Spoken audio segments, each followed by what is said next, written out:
From one of the most famous internet memes of all time, to a Lego build that actually lets you recreate it brick by brick. And no, I'm not talking about Spider-Man pointing at himself, I'm talking about the distracted boyfriend meme. You know the one. A guy walking with his girlfriend, but he can't stop staring at another girl who just passed by. The frame got memed into infinity. People used it for politics, sports, even video game releases. Basically, anytime someone betrayed what they were supposed to like, this image was there to roast them. But did you know someone actually rebuilt the whole scene in Lego? Yeah, a fan mock of the distracted boyfriend went viral on Reddit with over 8,000 upvotes. And the craziest part, the builder nailed the expressions. The girlfriend looks furious. The boyfriend has that "uh-oh, I just got caught" smirk, and the girl in red looks like she walked straight out of a Lego City catalog. Fans in the comments went nuts, calling it creepy, amazing, even saying it was too realistic for Lego. Some joked the red dress girl looked like she got stung by a bee. Others were impressed you could capture that much drama with tiny plastic heads. It's not an official set, but this mock proves one thing. If a meme is big enough, Lego fans will find a way to brickify it. And honestly, it works almost too well. But that isn't the only internet classic to get the Lego treatment. One of the wildest has to be the chicken jockey meme from Minecraft. If you've been anywhere near the internet the past year, you've probably seen this clip from the Minecraft movie. Jack Black yelling, "Chicken jockey!" and whole theaters going insane. People were cheering, quoting it, even throwing popcorn. Some even brought actual chickens into movie theaters. Which,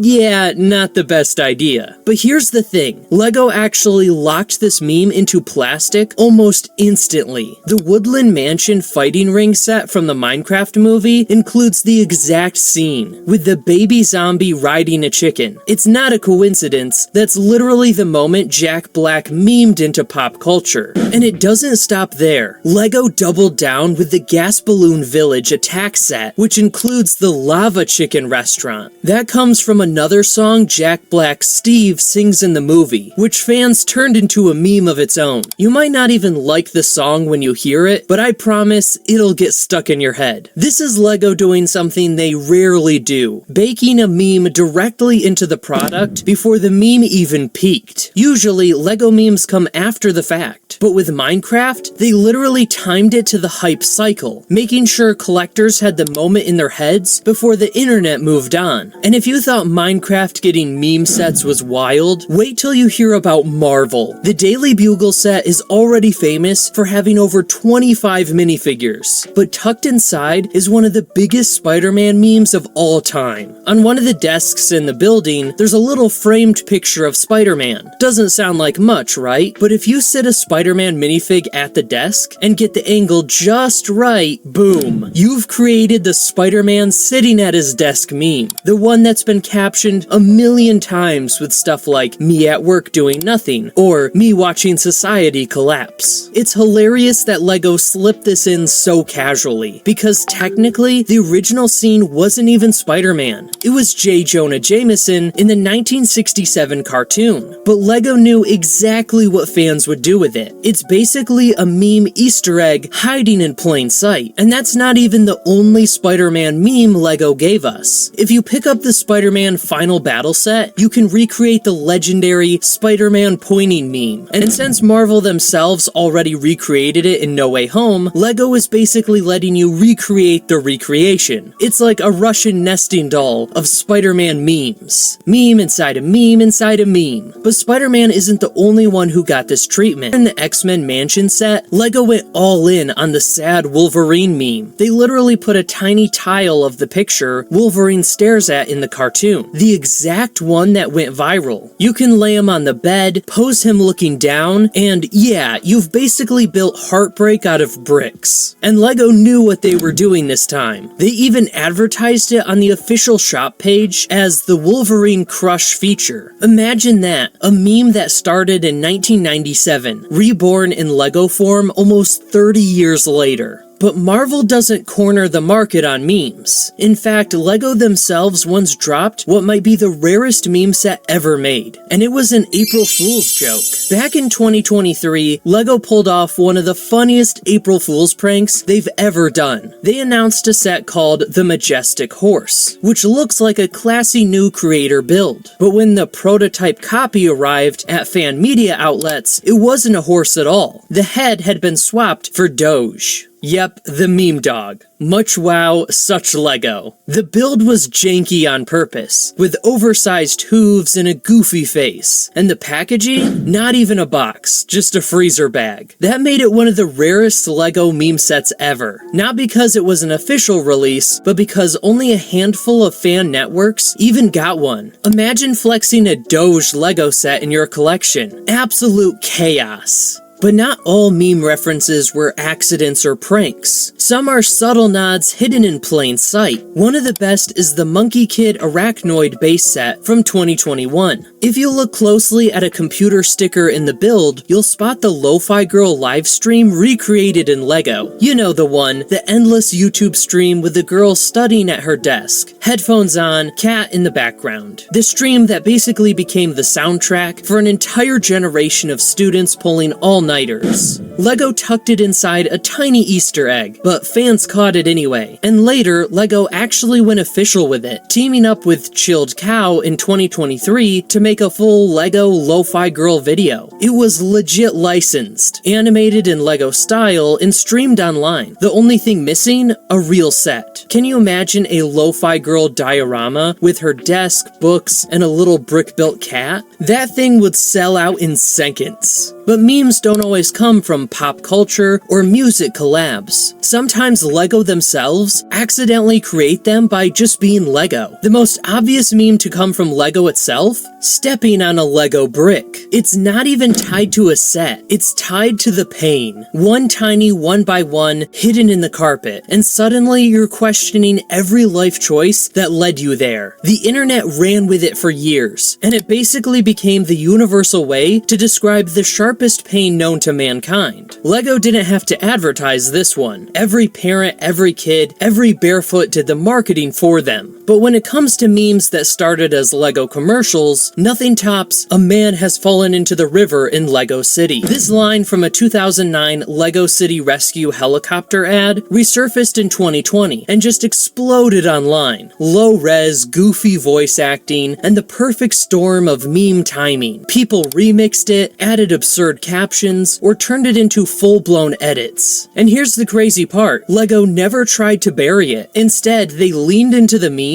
by re-uploading newer rescue ads, which fans immediately compared to the original. It's rare for a toy company to let its own marketing become a punchline, but LEGO somehow made it part of the brand's history. One of the best examples of LEGO leaning into TV memes is the Office set from 2022. If you look at the sticker on the blinds, it lines up perfectly with a minifigure's face to recreate the viral Jim Halpert through the blinds meme. That exact shot has been used online for years, anytime someone wants to joke about watching chaos unfold. And LEGO didn't stop there. They also included Kevin's chili, the infamous cold open where he drops the pot all over the floor, plus the stapler and jello prank. Whether you call those memes or just iconic moments, LEGO treated them like Easter eggs fans would instantly recognize. Jumping back even further, the Simpsons minifigure series from 2014 gave us a true classic. Old Man Yells at Cloud. It came as a 2x2 tile with Grandpa Abe Simpson, directly referencing the newspaper gag from the show. The meme's been used almost everywhere to poke fun at anyone stuck in the past, and now it exists as a LEGO accessory. And then there's one of the strangest crossovers, Darth Jar Jar. What started as a Reddit fan theory that Jar Jar Binks was secretly a Sith Lord spiraled into one of Star Wars' biggest meme conspiracies. Years later, LEGO actually made it real. In the 2024 Dark Falcon set, based on the Rebuild the Galaxy special, we finally get an official Darth Jar Jar minifigure, a literal fan theory meme turned into plastic. Even Jurassic Park got pulled into the meme territory. In the massive T-Rex Rampage set, LEGO included a minifigure of Ian Malcolm, with his shirt open, referencing the viral sexy Malcolm pose from the original movie. The image became its own internet joke. People edit it, cosplay it, even the actor himself recreated it years later. LEGO making it official just sealed its status as a meme icon. And while those are official sets, sometimes LEGO memes live in the gray area, like the Shiba Inu Doge horse or fan submissions on LEGO Ideas. One of the most popular rejected pitches was a brick-built version of the "This is fine" dog sitting in the burning house. It never got approved, but the fact fans even tried shows how much people want memes immortalized in LEGO form. Now here's one you probably didn't expect.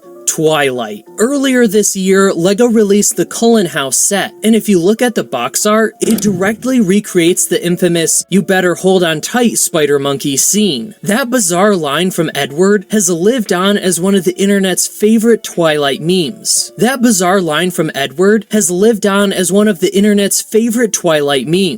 And now it's literally baked into official LEGO packaging. Marvel fans got another meme shout out in the Agatha Harkness minifigure from the 2023 Marvel Studios Series 2 pack. She comes with an alternate winking face, which matches the exact expression from the viral Agatha Wink reaction image. It's subtle, but if you know, you know. LEGO basically turned a GIF into a collectible face print. And then there's the Queer Eye Fab 5 loft set. Among all the modern furniture builds and little lifestyle details, LEGO slipped in a sticker with the phrase, "Yas, Queen." The term has been around since the 80s in queer culture, but hit mainstream status in the 2010s thanks to the viral Lady Gaga clips. For LEGO to officially print it onto a tile shows just how far meme language has traveled. And finally, one of the most unexpected meme adoptions, the LEGO minifigure Series 24 Cat Lover. On the surface, it's just a dude with a pet cat, but online, he's been lovingly nicknamed the LEGO Twink. The community instantly embraced him with fan art, cosplays, and memes. Even the trans flag colors on his torso made him a kind of accidental icon. It's one of those rare cases where a brand new minifigure became a meme almost overnight. Honestly, when you look at all of these, it's kind of crazy how few official LEGO memes there actually are. I had to dig deep just to pull this list together, which makes me think LEGO could definitely lean into this way more. Imagine a full meme collection line of sets. It would sell out instantly. What meme do you think deserves the LEGO treatment next? Drop it down in the comments. Make you laugh, some impress you, and then there are the ones that make you seriously question humanity. This one right here, yeah, it belongs in the last category. At first glance, it looks like just another fan creation, but then you notice the details, anatomical curves, mechanical thighs, and a design that's way too realistic for something made of plastic bricks. People online couldn't decide if they were amazed or horrified. One guy literally said, "God is not happy with this." And honestly, he might be right. The crazy part is how carefully it's engineered. Rakshi heads reshaped into a chess piece, masks repurposed for the hips, and joints that let it sit and pose like an action figure. But also the last thing you want sitting on a shelf when relatives visit. Because let's be honest, this doesn't look like a toy anymore. It looks like something that belongs in a category LEGO never signed off on. And if you thought that was bad, just wait, because this next build takes things from kind of unsettling to why does this even exist? This is a full-sized LEGO butterfly knife. Not a toy blade, not a cute little accessory, an actual knife sculpted out of bricks. Sharp edges and all. The wild part is how convincing it looks. From a distance, you wouldn't even know it was made of LEGO. The build is engineered with overlapping slopes to mimic a real blade, and the handle has that solid, tactical look.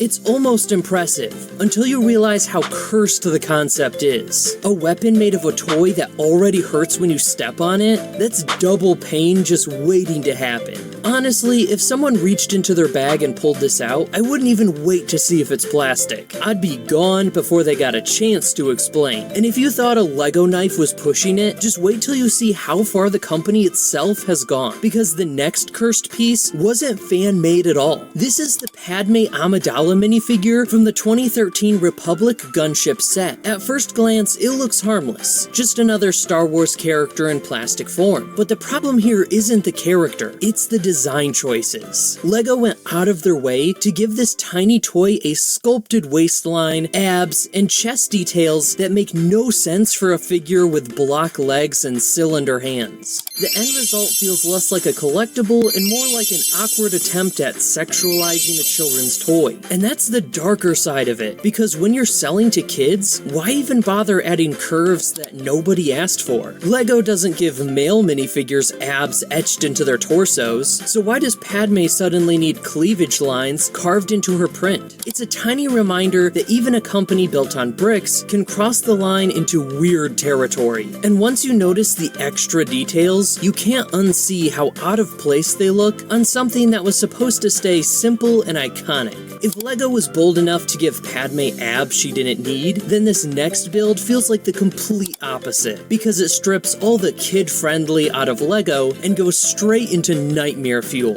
I'm talking about the realistic LEGO head, not the cute, classic yellow smiley face. No, this is a full-on wearable helmet designed to look like an actual minifigure's head, but scaled up to human size. The problem is, the more realistic it gets, the more horrifying it looks. The bulging eyes, the wide frozen smile, the hollow inside where someone can actually slip it over their face. It's the kind of thing you'd expect to see in a horror movie, not on a toy shelf. And the worst part, people actually make these in real life.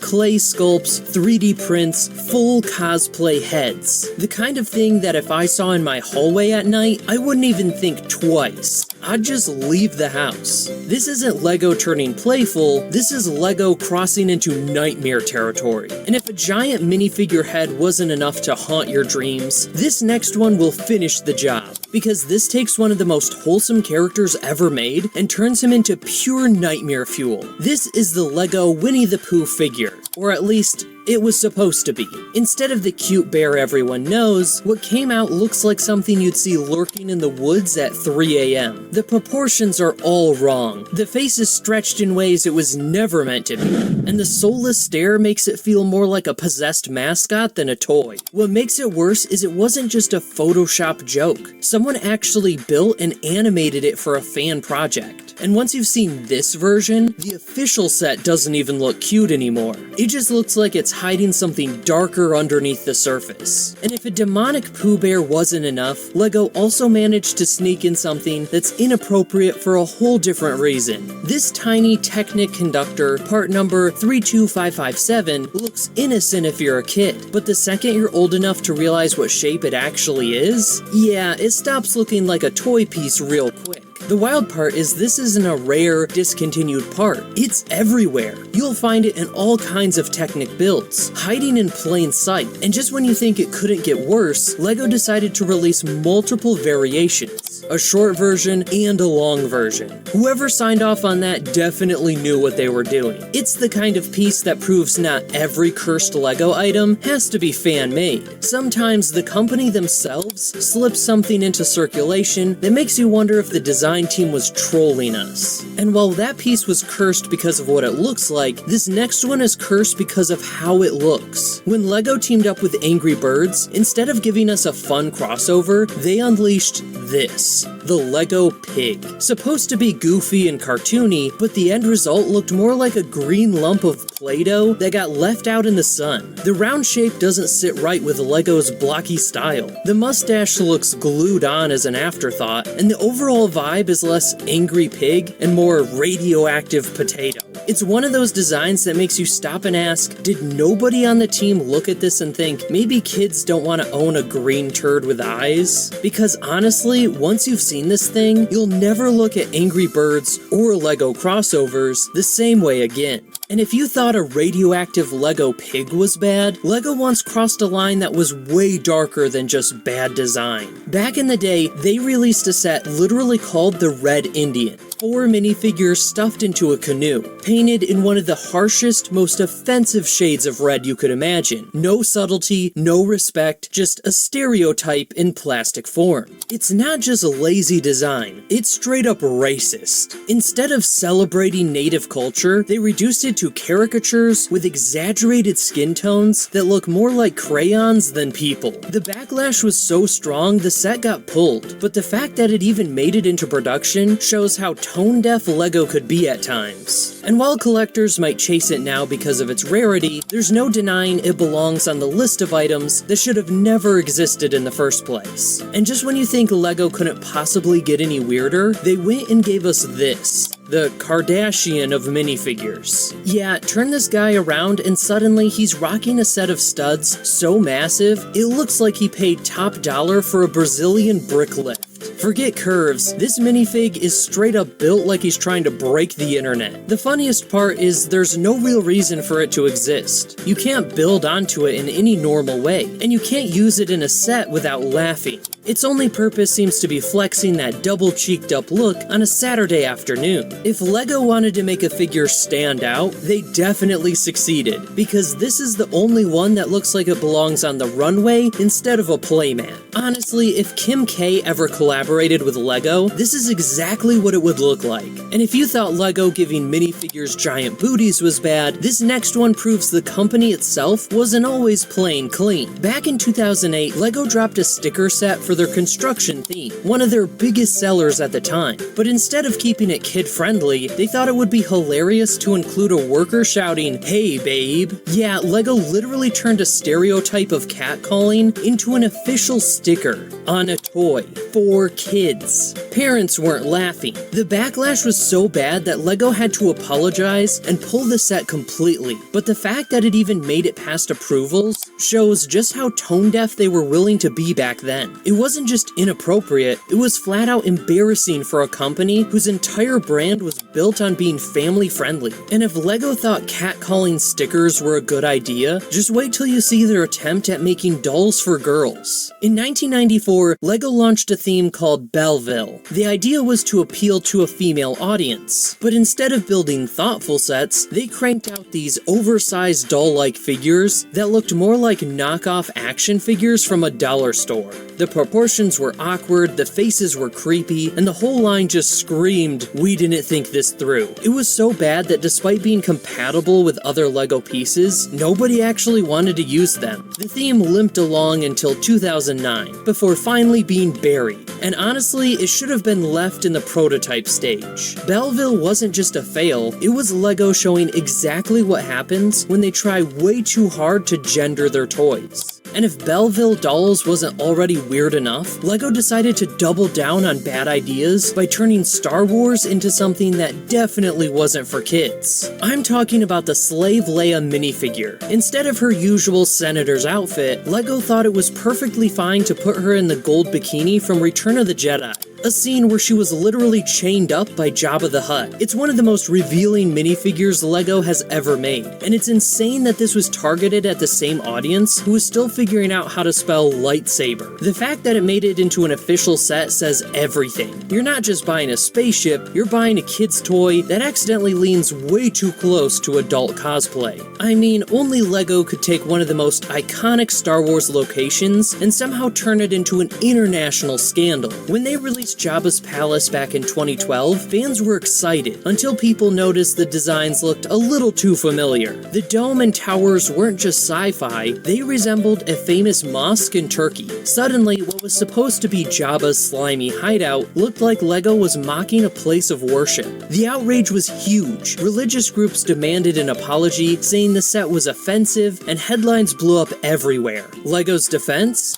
It's just how it looked in the movie. Which sure, but maybe don't make a holy site look like it's filled with bounty hunters and chained up space slaves. It was one of those moments where LEGO's accuracy ended up crossing into something much darker than they probably ever intended. At this point, you'd think LEGO would have learned their lesson about mixing family toys with adult themes. But then they went and made The Simpsons. Yeah, the same Simpsons that's known for beer jokes, dark humor, and Bart writing "Eat my shorts" on a chalkboard somehow became an official LEGO theme. They even built the whole Simpsons house, complete with characters that no parent was exactly begging their kids to play with. It wasn't long before backlash started. Parents argued it was way too inappropriate for LEGO's brand. And honestly, they weren't wrong. You can dress Homer up in plastic all you want, but he's still the guy who strangles his kid on TV. The set eventually got discontinued, but the fact they even made it to shelves shows how far LEGO was willing to stretch just to cash in on pop culture.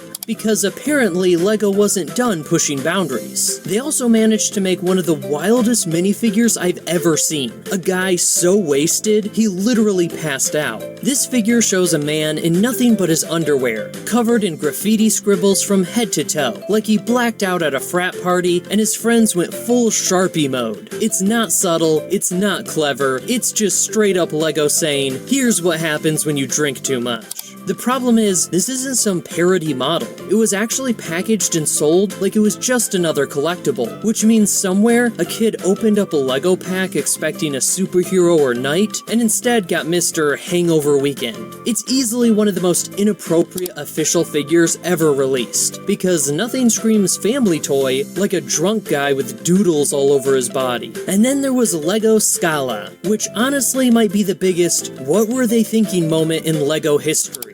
Originally launched in 1979, the whole point of Scala was to target girls. But instead of building cool sets, LEGO gave them kitchen accessories, jewelry pieces, and makeup tables. Basically, the entire theme screamed, this is what girls should play with, and it flopped hard. They tried to revive it in the late 90s, but the dolls were weirdly proportioned, the sets were boring, and the entire line came off as sexist rather than creative. Parents didn't buy it, kids didn't want it, and the theme quietly died in 2001. Looking back, Scala is proof that LEGO sometimes completely misunderstood its own audience. Instead of making something inspiring, they just reinforced outdated stereotypes, and it cost them big. And just when LEGO thought they could fix Scala's failure, they came back in 2012 with LEGO Friends, and somehow managed to make things worse. This time, instead of blocky minifigures, they redesigned the characters with slimmer bodies, bigger eyes, and pastel sets filled with beauty salons, cafes, and pet shops. Basically, LEGO doubled down on the idea that girls didn't want to build spaceships or castles. They just wanted to gossip over cupcakes. The backlash was immediate. Petitions with tens of thousands of signatures called the line sexist, accusing LEGO of boxing girls into one role while boys got all the adventurous sets. But here's the twist. Despite the controversy, LEGO Friends actually sold insanely well, which means this theme sits in that cursed middle ground. Popular, but built on some of the worst stereotypes the company ever pushed. And then there's the one LEGO creation that doesn't just feel inappropriate, it feels straight up disturbing. A Polish artist once built an entire Nazi concentration camp out of official LEGO bricks.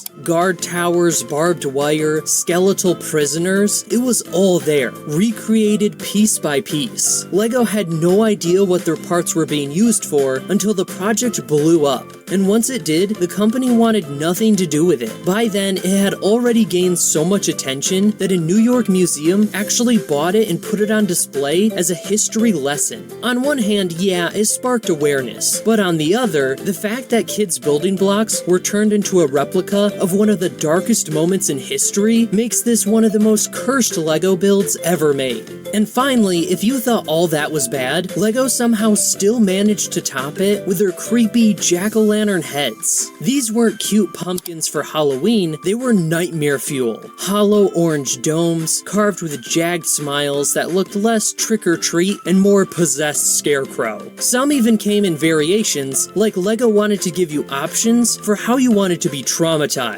If I saw these glowing outside someone's house, I'd skip the candy and head straight for the exit. And honestly, that's the theme with all of these sets. Whether it's offensive, sexist, or just plain disturbing, LEGO has more skeletons in their closet than they'll ever admit. So yeah, next time you step on a LEGO brick, just remember, that might not be the most painful thing LEGO's ever made. Like the video, or one of these cursed figures is gonna show up in your room tonight.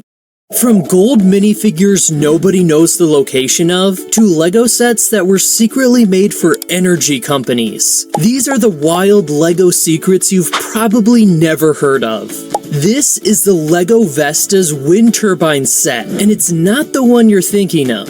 Many people know about the 2018 version, but 10 years earlier in 2008, LEGO quietly released a nearly identical turbine, only it wasn't available to the public. It was given exclusively to employees of the Vestas Energy Company. On the surface, it looked like a normal display model, but the real secret was hidden in the build itself. LEGO actually wired it with one of their old Power Functions motors, meaning the blades could spin on their own for hours. For a set tied to a wind energy company, that's about as perfect as it gets. The problem? Barely anyone outside Vestas ever even knew this thing existed. By the time the public version came around in 2018, the original had already slipped into obscurity, making it one of the most overlooked secrets in LEGO history. But secrets don't always come in the form of hidden motors or employee gifts. Sometimes they're straight up treasure, like the 14-karat gold Boba Fett minifigure. Only 2 of these were ever made, and unlike most LEGO rarities, nobody really knows where they ended up.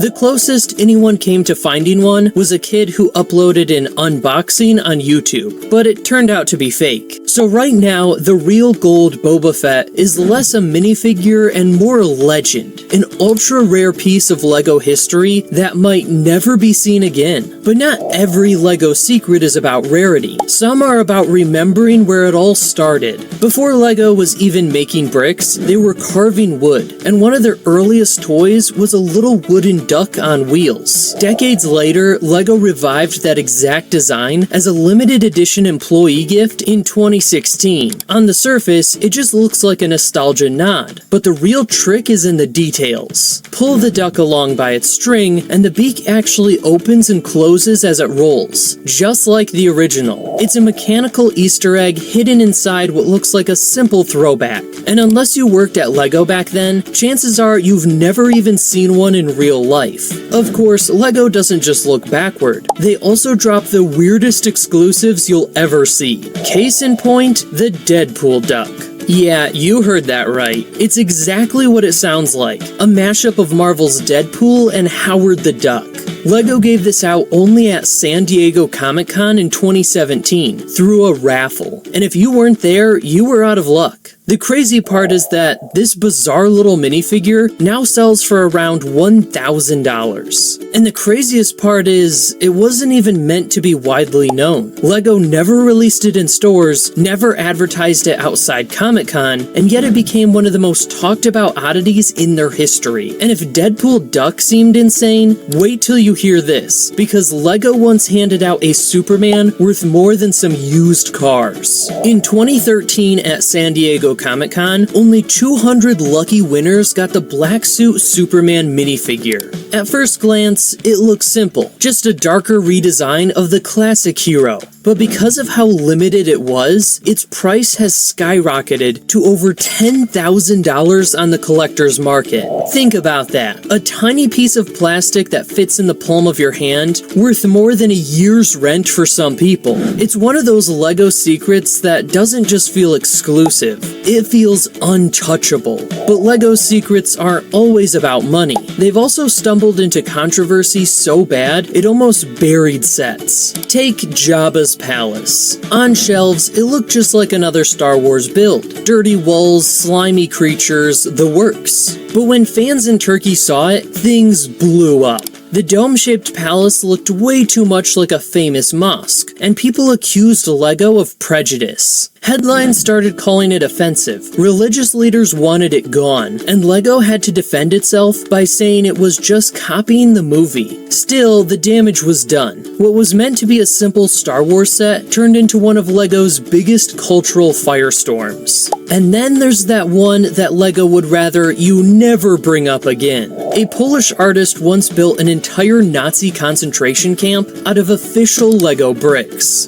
Guard towers, barbed wire, prisoners, it was all there. The artist even ordered the pieces directly from LEGO, telling them it was for an art project. They shipped it without question. When the installation hit a New York museum, people were stunned. Some saw it as a powerful commentary, others as a grotesque misuse of a children's toy. LEGO itself had to distance from it completely, insisting they had nothing to do with the build. But the fact remains, one of the darkest chapters in human history got immortalized in bricks meant for kids. And that's a LEGO secret most people have no idea even exists. And just when you think LEGO learned their lesson, they went and embarrassed themselves again. Back in the late 90s, LEGO tried to appeal to girls with a theme called Scala. Instead of giving them the same adventures boys got, LEGO stuffed the sets with kitchen accessories, makeup stands, and dollhouses. It was so sexist, it felt like a bad parody. The line bombed, got canned, and should have been the end of it. But nope, fast forward in 2012, and LEGO doubled down with Friends. Bright pink boxes, cafes, beauty salons, basically a stereotype factory. It caused such a backlash that 47,000 people signed a petition to get it off shelves. LEGO ignored it, and the sets still sell today, but they're forever stained as one of LEGO's most controversial moves. Once you see how tone-deaf LEGO could be with themes like Scala and Friends, you start noticing all the little places they slipped up without anyone realizing. Like the time they released construction worker stickers that literally had a minifigure catcalling with the phrase, "Hey babe." This wasn't fan-made, it was an official 2008 release. Parents lost it, demanded answers, and LEGO had to pull the stickers completely. It was wild because most people never even saw them before they vanished, which makes it one of those blink and miss LEGO controversies. But that wasn't the last time their writing team messed up. A few years later, a Mixels character named Turg was officially described as a window licker. For anyone who doesn't know, that's a derogatory term aimed at kids with learning disabilities. LEGO apologized and scrubbed it fast, but the fact it slipped through at all shows how little oversight there was. And when you connect that to their magazines, it gets worse. In 2019, a LEGO Friends comic showed girls sneaking into a science lab, but the punchline was that they were dressed up as bakers, handing out muffins, because a group of girls among researchers would stick out like a sore thumb. Imagine being a young girl reading that. Once again, LEGO had to apologize, but only after the outrage hit Twitter. It's almost ironic. While LEGO was trying to look progressive with pink boxes and girl-friendly sets, their words kept pulling them back into the dark ages. And while all that was happening, LEGO was quietly making sets that almost nobody knew even existed. One of the strangest was the Tree of Creativity. In 2017, only 175 copies were handed out to LEGO Inside Tour attendees, each one individually numbered. A year later, LEGO quietly mass-produced the exact same set for retail. The difference? The Inside Tour versions can sell for over $3,000, while the store-bought one barely goes for $100. Same tree, same bricks, the only difference is whether you were in the right room at the right time. And that idea, LEGO rewarding exclusivity, connects to their most personal secret of all, the old Kirk's house set. Only 32 were ever produced for the Inside Tour in 2009. And it wasn't just a model, it was a replica of the founder's home, the place where LEGO itself began. Later, they re-released a version for employees, but the originals are basically priceless. It's LEGO's history, shrunk down to a few hundred bricks. And unless you were on that tour, you'd never even know it existed. And when LEGO isn't hiding entire sets, they're hiding minifigures that make collectors lose their minds. Take Green Arrow from San Diego Comic-Con 2013. Only a handful were raffled off, and that tiny raffle table turned this one minifig into a $4,000 prize piece. But LEGO didn't stop there. That same year, they handed out Black Suit Superman, and his value shot past $10,000. Two exclusives, same event, but one practically doubled the other because of supply. It's LEGO's way of turning Comic-Con into into a lottery, where your ticket could land you a plastic figure worth more than a Rolex. And it wasn't just DC. Back in 2012, at the New York Toy Fair, LEGO gave away comic book-style Iron Man and Captain America minifigs. No movie tie-ins, no stores, just a one-time event. Today, those two together are worth around $2,000, making them some of the most expensive Marvel collectibles LEGO has ever touched. But the craziest part, none of these ever hit shelves. LEGO never mass-produced them. If you weren't in the right convention hall at the right hour, you missed out forever. And that's what makes these secrets so brutal. You don't even realize they existed until you see the price tag staring back at you. And now there is Black Pearl from Pirates of the Caribbean. Released in 2011, gone by 2012. 11 months on shelves. That's it. If you blinked, you missed it. And now a sealed box can hit $2,000, which is insane for a ship that barely saw any daylight. And that's nothing compared to the Ferrari F40 Creator Expert set. Back in 2015, it showed up, flexed 1,100 plus pieces of pure Italian muscle, and then LEGO pulled the plug. One of the sleekest cars ever built, gone in a flash. The wild part? Creator Expert sets are meant to be premium, but this one didn't even get the lifespan of a budget city set. Just when you think you've seen every secret set, LEGO sneaks one under a corporate logo. And LEGO's corporate collabs didn't stop there. Back in 2010, they partnered with Maersk Line to make a massive LEGO container ship. It was part of the Advanced Model series, a theme so low-key, only 31 sets were ever released over 14 years. This container ship wasn't just a build, it came with Maersk's signature blue bricks, a shade LEGO barely ever produced. Try finding those today without dropping a fortune. And while corporate collabs stayed hidden, LEGO's event exclusives were designed to disappear instantly. This is LEGO Masters gift set from San Diego Comic-Con 2023. You couldn't buy it, you couldn't win it in a raffle. You had to beat a scavenger hunt LEGO set up across the convention floor.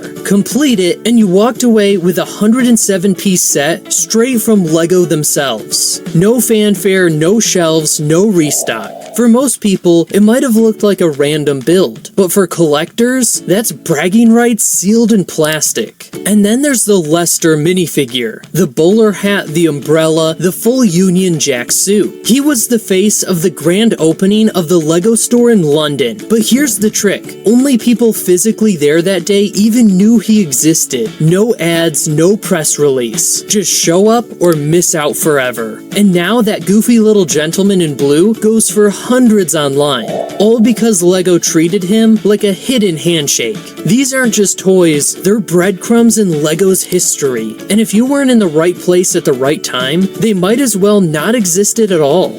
After all that, rare sets, secret collabs, and convention-only prizes, it's wild to remember where the name LEGO even came from. Back in 1934, Olker Christensen mashed together two Danish words, leg godt, which literally means play well. Simple, right? But here's the twist. In Latin, LEGO also translates to I put together. He didn't even plan that. He just accidentally picked the most perfect brand name ever. So next time you're stepping on a brick at 2 a.m., just remember, you're technically playing well. And now you've got a choice. Either secret kill counts carved by Ewoks, to micro versions of entire battles crammed into a single panel. These are the hidden details you missed in LEGO Star Wars. Let's start with one that almost nobody ever spots. Inside the massive UCS Millennium Falcon, there's a tiny nod to the ship's smoothest pilot, Lando Calrissian. In the cockpit, some of the shaping pieces form a pattern that looks suspiciously like his trademark mustache and face. It's so subtle, you'll probably miss it unless you're hunting for it. But considering Lando literally won this ship in a game of sabacc, it makes perfect sense that LEGO slipped him in. But not every Easter egg hides in the shadows. Some of them are right there if you know where to look. Take the Executor Super Star Destroyer from the Starship Collection. At first glance, it's just a sleek display model, but tucked into the designs are studs arranged to recreate the lineup of bounty hunters from The Empire Strikes Back. Yes, the same scene where Darth Vader tells Boba Fett, no disintegrations. For such a small build, It's a massive wink at one of the saga's most iconic moments. And that same design trick shows up again in the Death Star 2 mini build. If you open a specific panel, you'll find 4 studs carefully arranged to represent Luke and Vader's duel in the Emperor's throne room. It's a microscopic detail, but for fans who know the scene, it's like holding the climax of Return of the Jedi in the palm of your hand.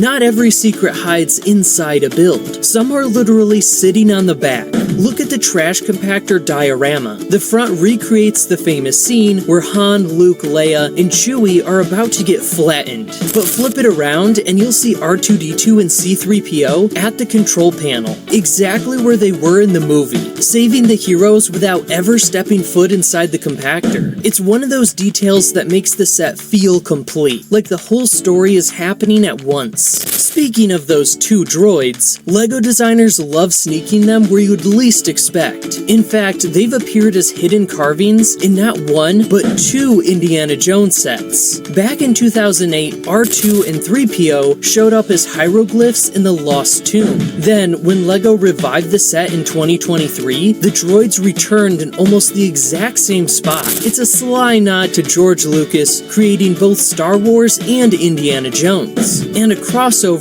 that's now canon in LEGO form. Other times, the Easter egg isn't just a cameo, it's part of the build's function. Look at the 2021 R2-D2 set. Hidden inside is Luke's lightsaber, stashed exactly like the scene in Return of the Jedi, when R2 launches it into Luke's hand at the Sarlacc pit. It's one of the cleverest, if you know, you know, details LEGO has ever tucked into a droid build. And R2 isn't the only one with a signature gag. The 2017 BB-8 set includes his built-in lighter. Not just any lighter, the thumbs-up lighter from The Force Awakens. Fans loved it so much it became BB-8's running joke, so LEGO made sure it was right there in his model. It's simple, but it turns a display piece into something instantly recognizable as that BB-8. Now let's talk about one of Star Wars' longest-running inside jokes. Blue milk. From Luke's first meal on Tatooine to years of memes about what it actually tastes like, it's become a piece of Star Wars culture, and LEGO immortalized it in one of the strangest exclusives ever, the Blue Milk Luke Skywalker minifigure. This collectible only came with the deluxe edition of LEGO Star Wars The Skywalker Saga video game, making it one of the most coveted meme minifigs of all time.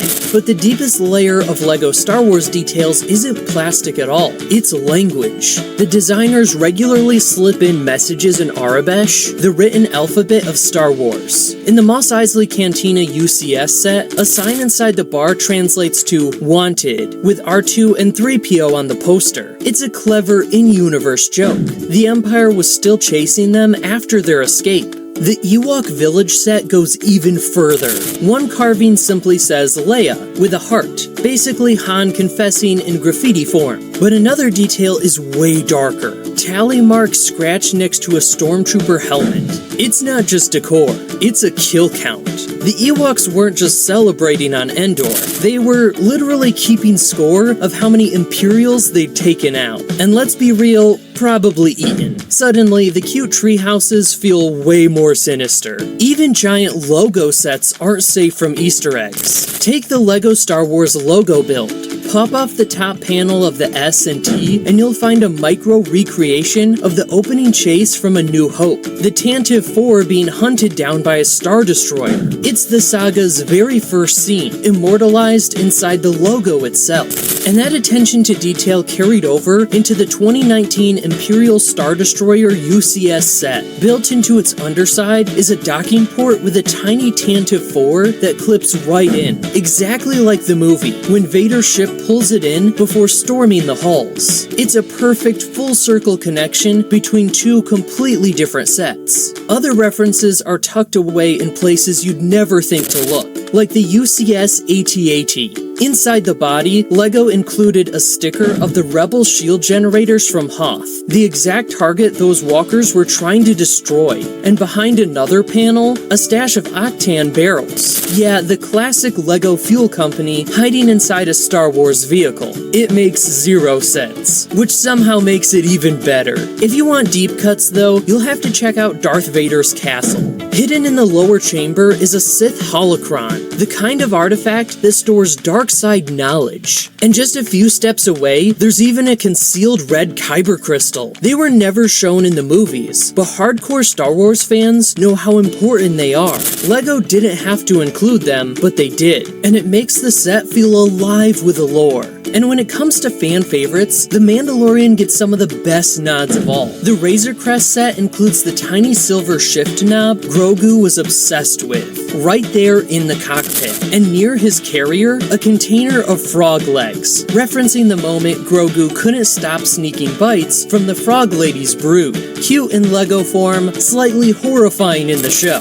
One of the most overlooked Easter eggs comes in the Luke's Landspeeder UCS set. Flip it around and you'll notice subtle scuff marks and wiring detail across the engine panels. They're not just random scratches. LEGO deliberately mirrored the exact damage and wear from the original movie prop. It's less of a flashy cameo and more of a nod to the obsessive accuracy that only hardcore fans catch. Another sneaky one is in the Republic Gunship UCS set. On the nose art, LEGO included the Clone Battalion insignia, which, when translated through Arabesh, reads as a tribute to the 212th Attack Battalion. It's a blink and you'll miss it detail, but it ties the model directly to the troopers that flew alongside Jedi like Mace Windu during the Clone Wars. And then there's the Death Star trash compactor diorama. Yes, we already covered the back with R2 and 3PO, but LEGO went one step further. Buried into the wall texture, you can find the eye of the Dianoga sea monster, peeking through the bricks. It's so tiny, you'll miss it the first 10 times you look, but once you see it, the set instantly feels way more alive.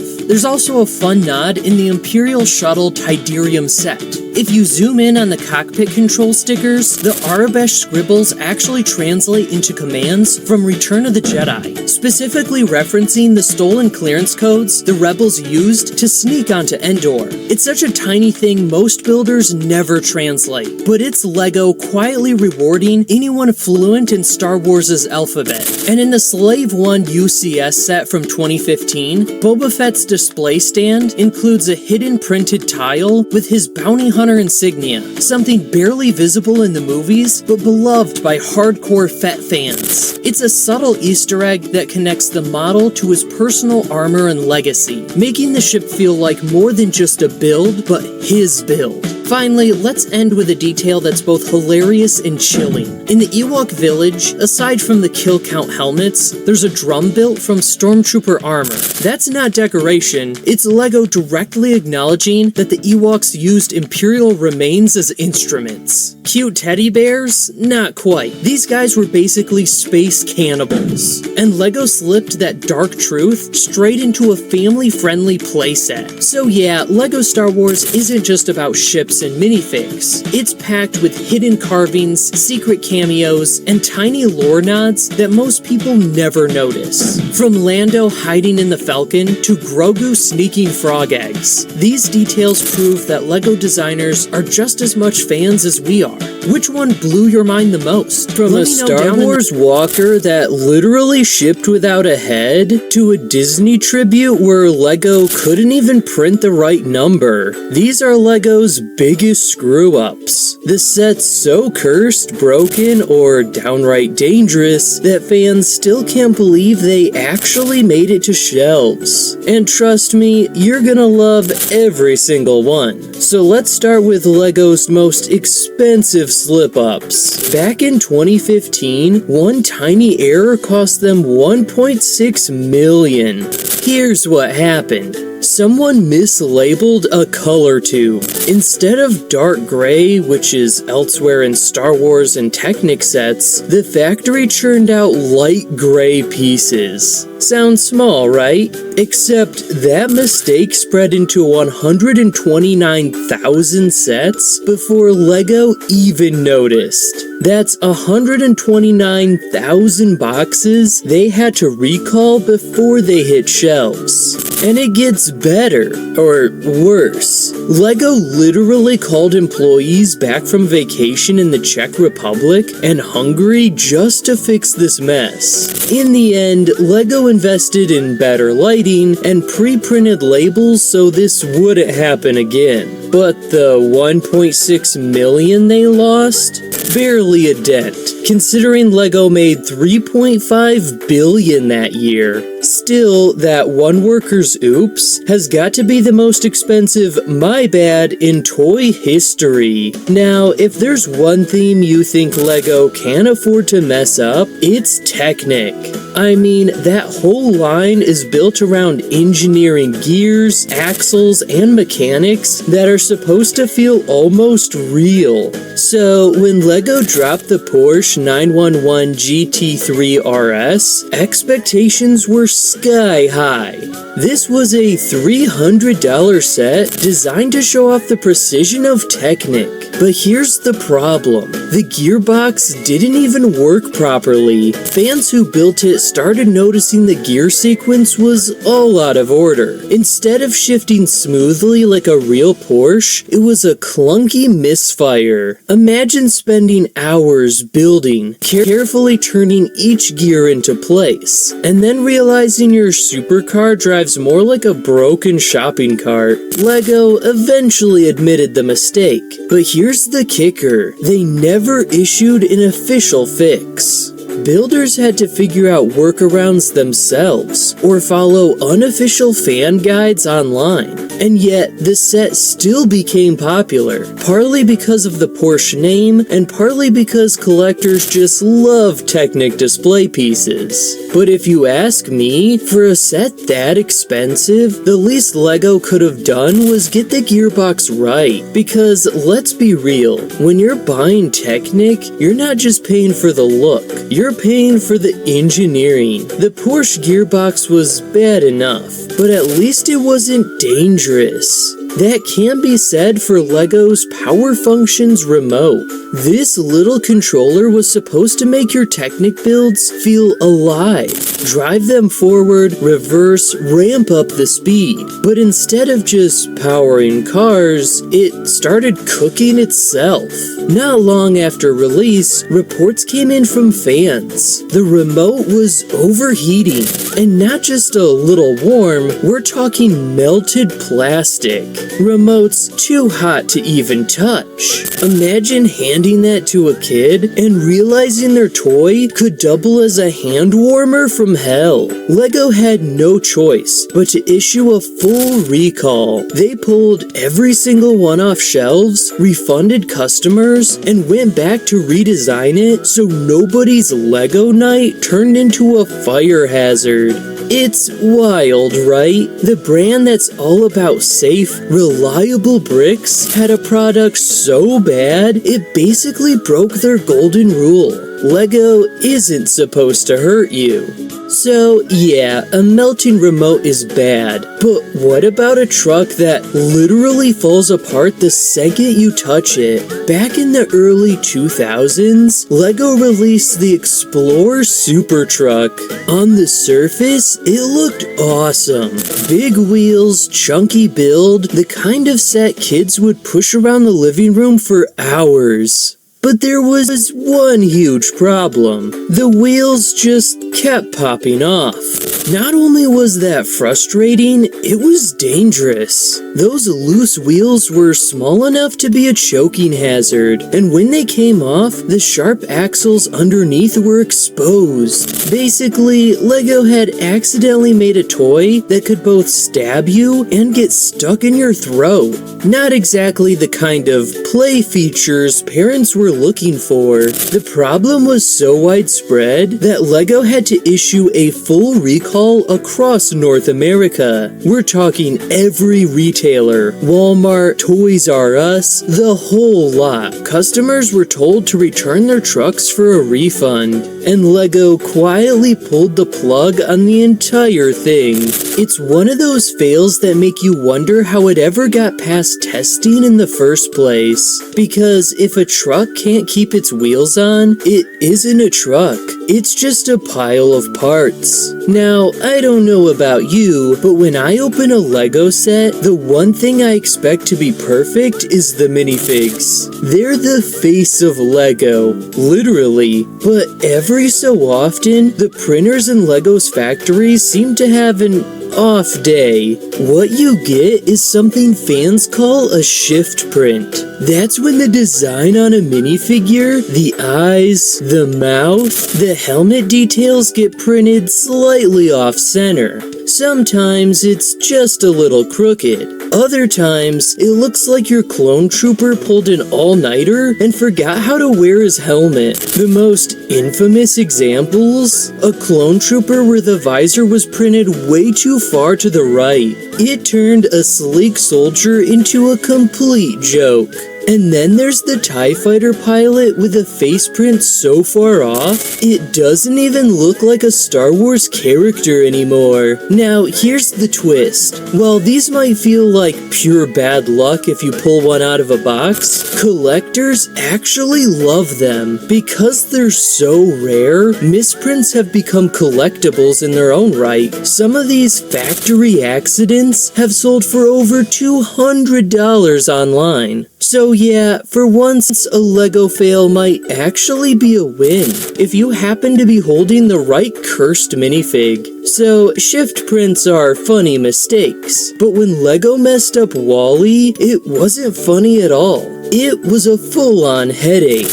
Back in 2015, when the WALL-E Ideas set was announced, fans went nuts. Who wouldn't want to build their own trash-compacting Pixar robot? But right before launch, Lego realized there was a serious flaw. WALL-E's head wouldn't stay still. Instead of sitting firmly in place, his head wobbled around like a bobblehead on a dashboard. And since the set was meant to be a display piece, that just didn't cut it. Lego actually had to delay the release, send the design team back to fix, and only then push it out to shelves a few weeks later. For fans, the wait was painful, but honestly, it was the right move. Imagine dropping $50 on a display model, only for it to look like WALL-E was permanently nodding along to music you couldn't hear. Not exactly the collector's piece people signed up for. To Lego's credit, the fixed version worked perfectly, and today it's one of the more beloved Ideas sets. But that hiccup proves something important. Even Lego's passion projects can fall apart if one tiny detail isn't nailed down. So, WALL-E had a bobblehead problem, but then Lego managed to top that with a set that literally couldn't stand up. I'm talking about the 2015 Ant-Man Final Battle set. On paper, it sounded awesome. You get Ant-Man, Yellow Jacket, and a giant brick-built ant to recreate the movie Showdown. But in reality, that ant was a nightmare. Its legs were so loose that the poor thing could barely hold its own weight. Put it on a shelf, and boom, it toppled. Try to play with it, and it collapsed instantly. For a set that was supposed to highlight Ant-Man's unique ability to ride insects, it was embarrassing. The problem was so bad that Lego delayed the UK release by 2 weeks, just to scramble in a fix. And the fix wasn't anything fancy. They added a simple Technic axle and a 1x1 cone piece to tighten up the joints. That's it. The difference between a floppy mess and a stable build came down to 2 tiny pieces Lego somehow didn't include in the first place. What makes this even crazier is that Lego didn't announce the change. In the US, fans were already buying the floppy ant version. while UK buyers quietly got the patched up model. No new box design, no heads up, just a sneaky fix buried in the instructions. It's the kind of mistake that makes you shake your head. How do you let an entire set ship worldwide when the main feature literally can't stand? And unfortunately, that wasn't the last time LEGO shipped something that felt more cursed than cool. So the Ant-Man set gave us a floppy ant, but at least that was just one build. What if the mistake is baked right into the character itself? That's exactly what happened with LEGO's infamous 180 degrees misprints. Picture this. You open a brand new Star Wars set, and instead of Chewbacca's face on the front of his head, it's printed clean on the back. Yeah, you basically get a reverse Chewbacca staring straight into his own fur. And this wasn't some one-off accident. It happened multiple times. Another unlucky victim was an AT-AT driver with his helmet detailing shoved into the wrong side of the piece. The front looked blank, the back looked cursed. Now, here's where things get insane. Instead of people tossing these defects into the bin, collectors were absolutely feral for them. A backwards Chewie has sold for around $200, and that AT-AT driver pulled in about $150. All because the printer at LEGO HQ had one bad day. It's wild to think about. The stuff that should have been factory rejects ended up becoming grails for certain fans. Kind of like owning a dollar bill printed upside down. Technically worthless, but suddenly priceless to collectors. And while misprints like these can turn into gold, not every LEGO mistake comes with a silver lining. Some just ruin the entire building experience. And that's where the LEGO White House disaster comes in. You see, with most LEGO sets, the instructions are sacred. You follow them step by step, brick by brick, and by the end you've got a masterpiece. But when LEGO dropped their big White House set, the manual had a misprint so bad, it turned the build into absolute chaos. Instead of guiding you through the architecture of one of the most famous buildings in the world, the instructions literally told builders to keep stacking one-by-one plates over and over again, endlessly. No joke, people were halfway through wondering if they were building a house or just a really expensive tower of tiny squares. Collectors who bought the early wave of sets were furious. Imagine paying over $100 for a premium LEGO architecture kit, sitting down all excited, and then realizing your manual is broken. People had to improvise, swap steps around, or even go hunting online for fan-made corrections just to finish the set. LEGO eventually fixed the manual and released corrected instructions, but the damage was already done. For anyone who built that first batch, the White House wasn't just a test of patience, it was basically a survival challenge. And here's the crazy part, that wasn't even the only time LEGO's attention to detail completely backfired, because the very next year, they botched one of the most iconic Disney tributes of all time. And yeah, I'm talking about Steamboat Willie, the set that was supposed to honor Mickey Mouse's very first cartoon appearance. This was LEGO's big chance to nail a piece of animation history, but instead they tripped over the smallest detail imaginable. On the side of the boat, there's a printed tile showing the production number. It was meant to read 25 to match the set's release number, but nope, LEGO accidentally printed it as 24. One tiny slip up, and suddenly a historic Disney tribute looked like it came straight from the bargain bin. Now, to a casual fan, it might not seem like a big deal, but to collectors, that's like spelling Mickey Mouse's name with 2 Ks. The error turned into a massive talking point online. People were genuinely debating whether the misprint made their copy more valuable or just embarrassing. LEGO eventually corrected the print for later runs, but those early sets with the 24 still exist. So if you've got one of those sitting on your shelf, congratulations! You technically own one of LEGO's most infamous typos. But while Steamboat Willie's problem was just a wrong number, some mistakes go way deeper. I'm talking about misprints so wild they basically mash 2 different minifigures together into one freak hybrid. And trust me, these things look straight out of a LEGO fever dream. They're called combined prints, and they happen when printing machines at LEGO accidentally overlay details from 2 completely different minifigs. So instead of a clean Clone Trooper helmet, you might get Clone Trooper armor mixed with the torso print of a city waitress. Or in one infamous case, a LEGO ARC Trooper rocking the black corset pattern from a female LEGO City minifigure. Yeah, imagine pulling that out of a sealed set. A soldier ready for battle, but also dressed like he's on his way to a nightclub.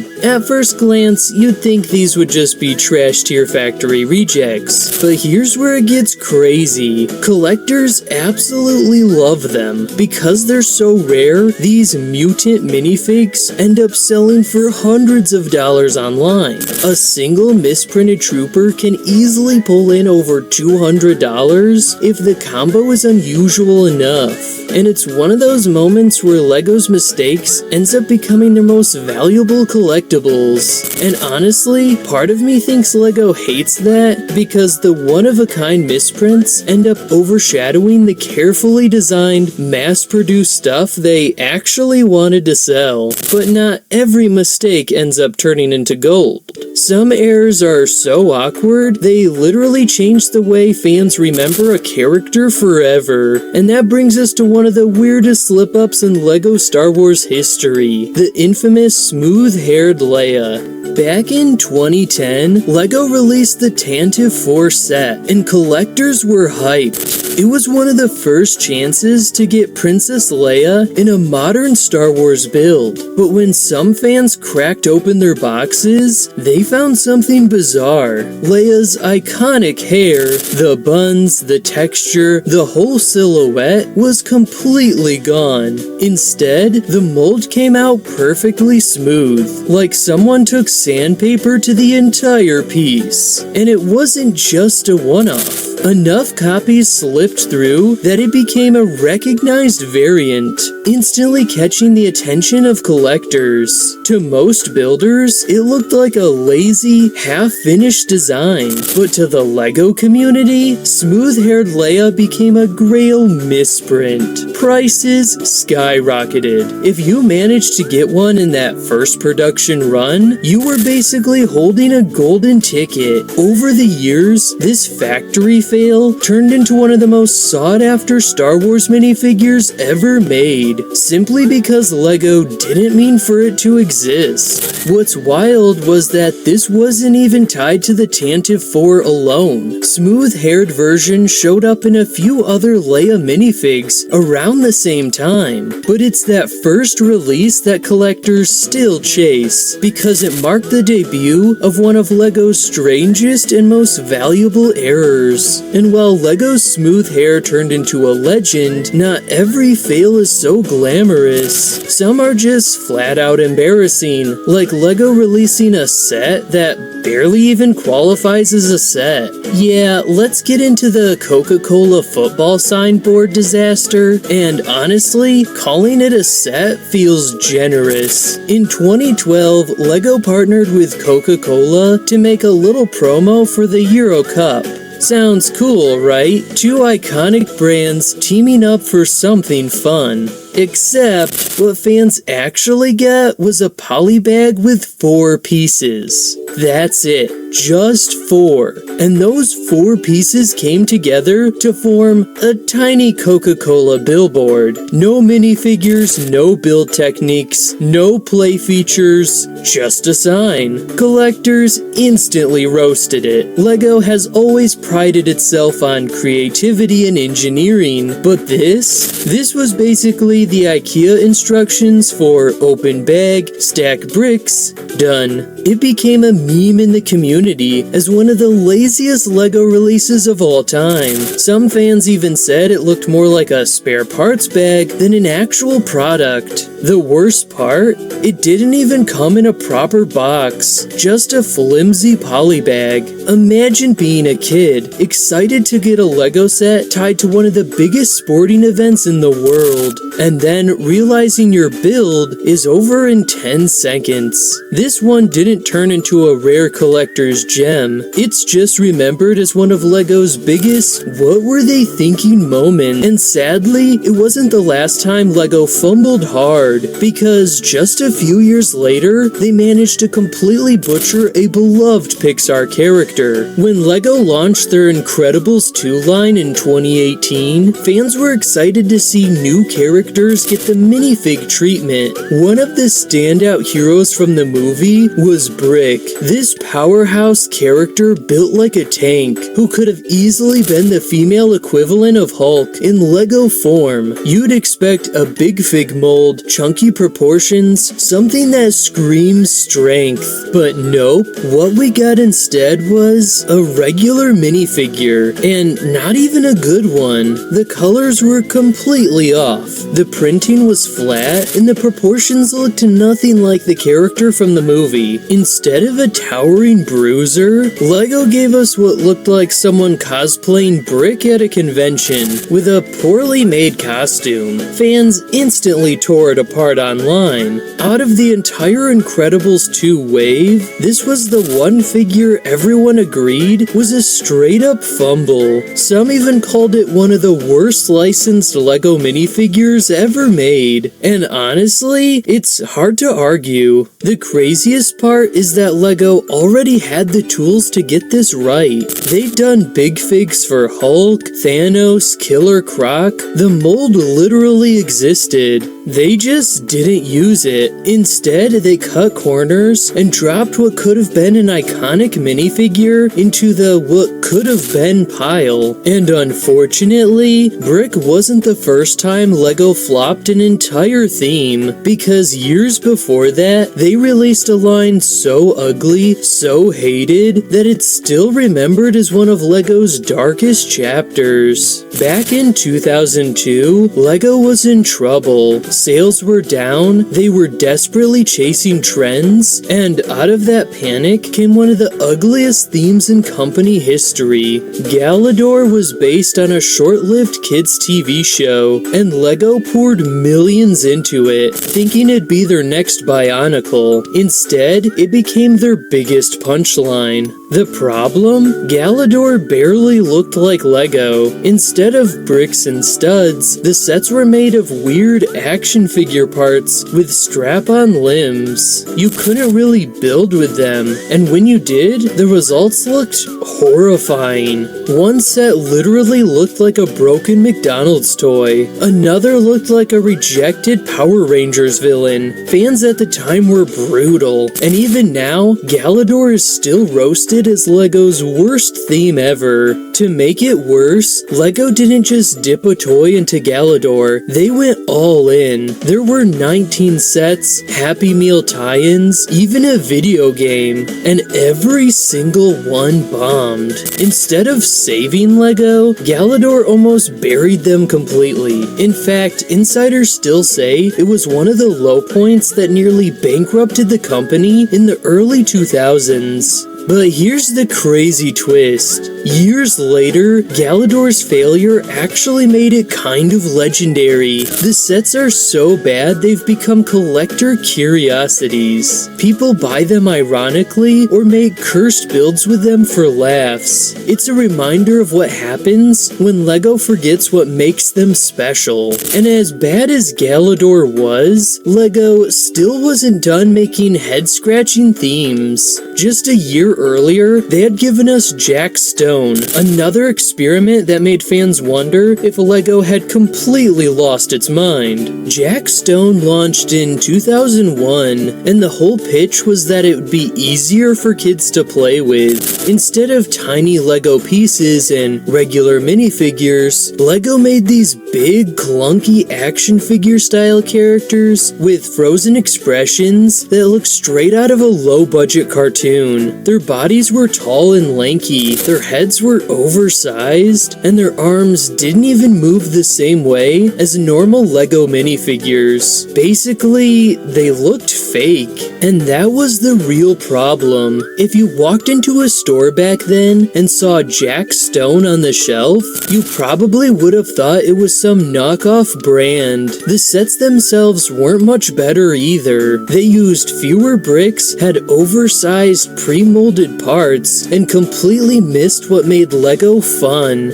building. Fans hated it, kids ignored it, and parents didn't even realize it was official LEGO half the time. But here's the kicker. LEGO didn't just release 1 or 2 Jack Stone sets to test the waters. Nope, they doubled down. Over 3 years, they pumped out 25 different Jack Stone sets. 25. It was like LEGO just refused to admit it was a flop. And just like Galador, the line tanked, taking millions of dollars with it. Looking back, LEGO themselves have admitted Jack Stone was part of their dark age. It's the kind of mistake that showed them exactly what not to do. Don't abandon bricks, don't ditch minifigures, and don't try to out-Mattel Mattel. But just as bad as Jack Stone and Galador were, they weren't just ugly, they nearly dragged LEGO to bankruptcy. This wouldn't be the last time LEGO embarrassed themselves with bad quality control, because one of the most iconic Star Wars vehicles that ever got released came up with a literal missing head. Oh man, the headless AT-ST. This one still cracks me up.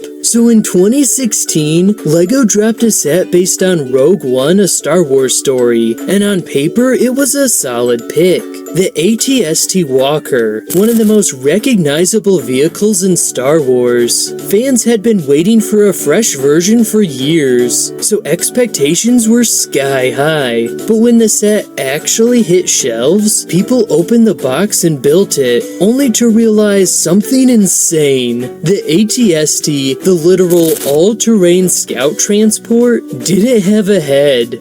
Like, at all. You know, the cockpit part, the section where the pilots sit, the blasters are mounted, the entire reason the vehicle is iconic? Gone. What LEGO released was basically just 2 spindly chicken legs with a platform on top.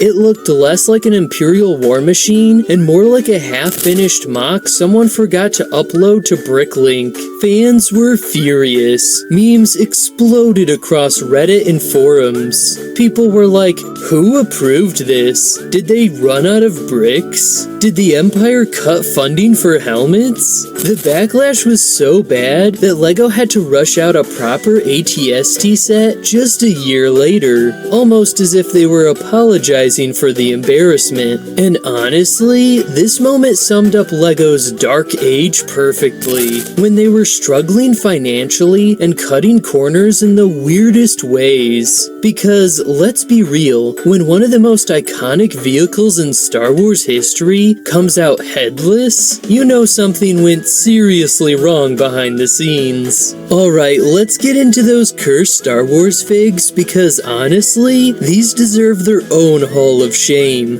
Back in 1999 and 2000, LEGO was still figuring out how to turn every weird Star Wars alien into a minifig, and man, the results molds were rough.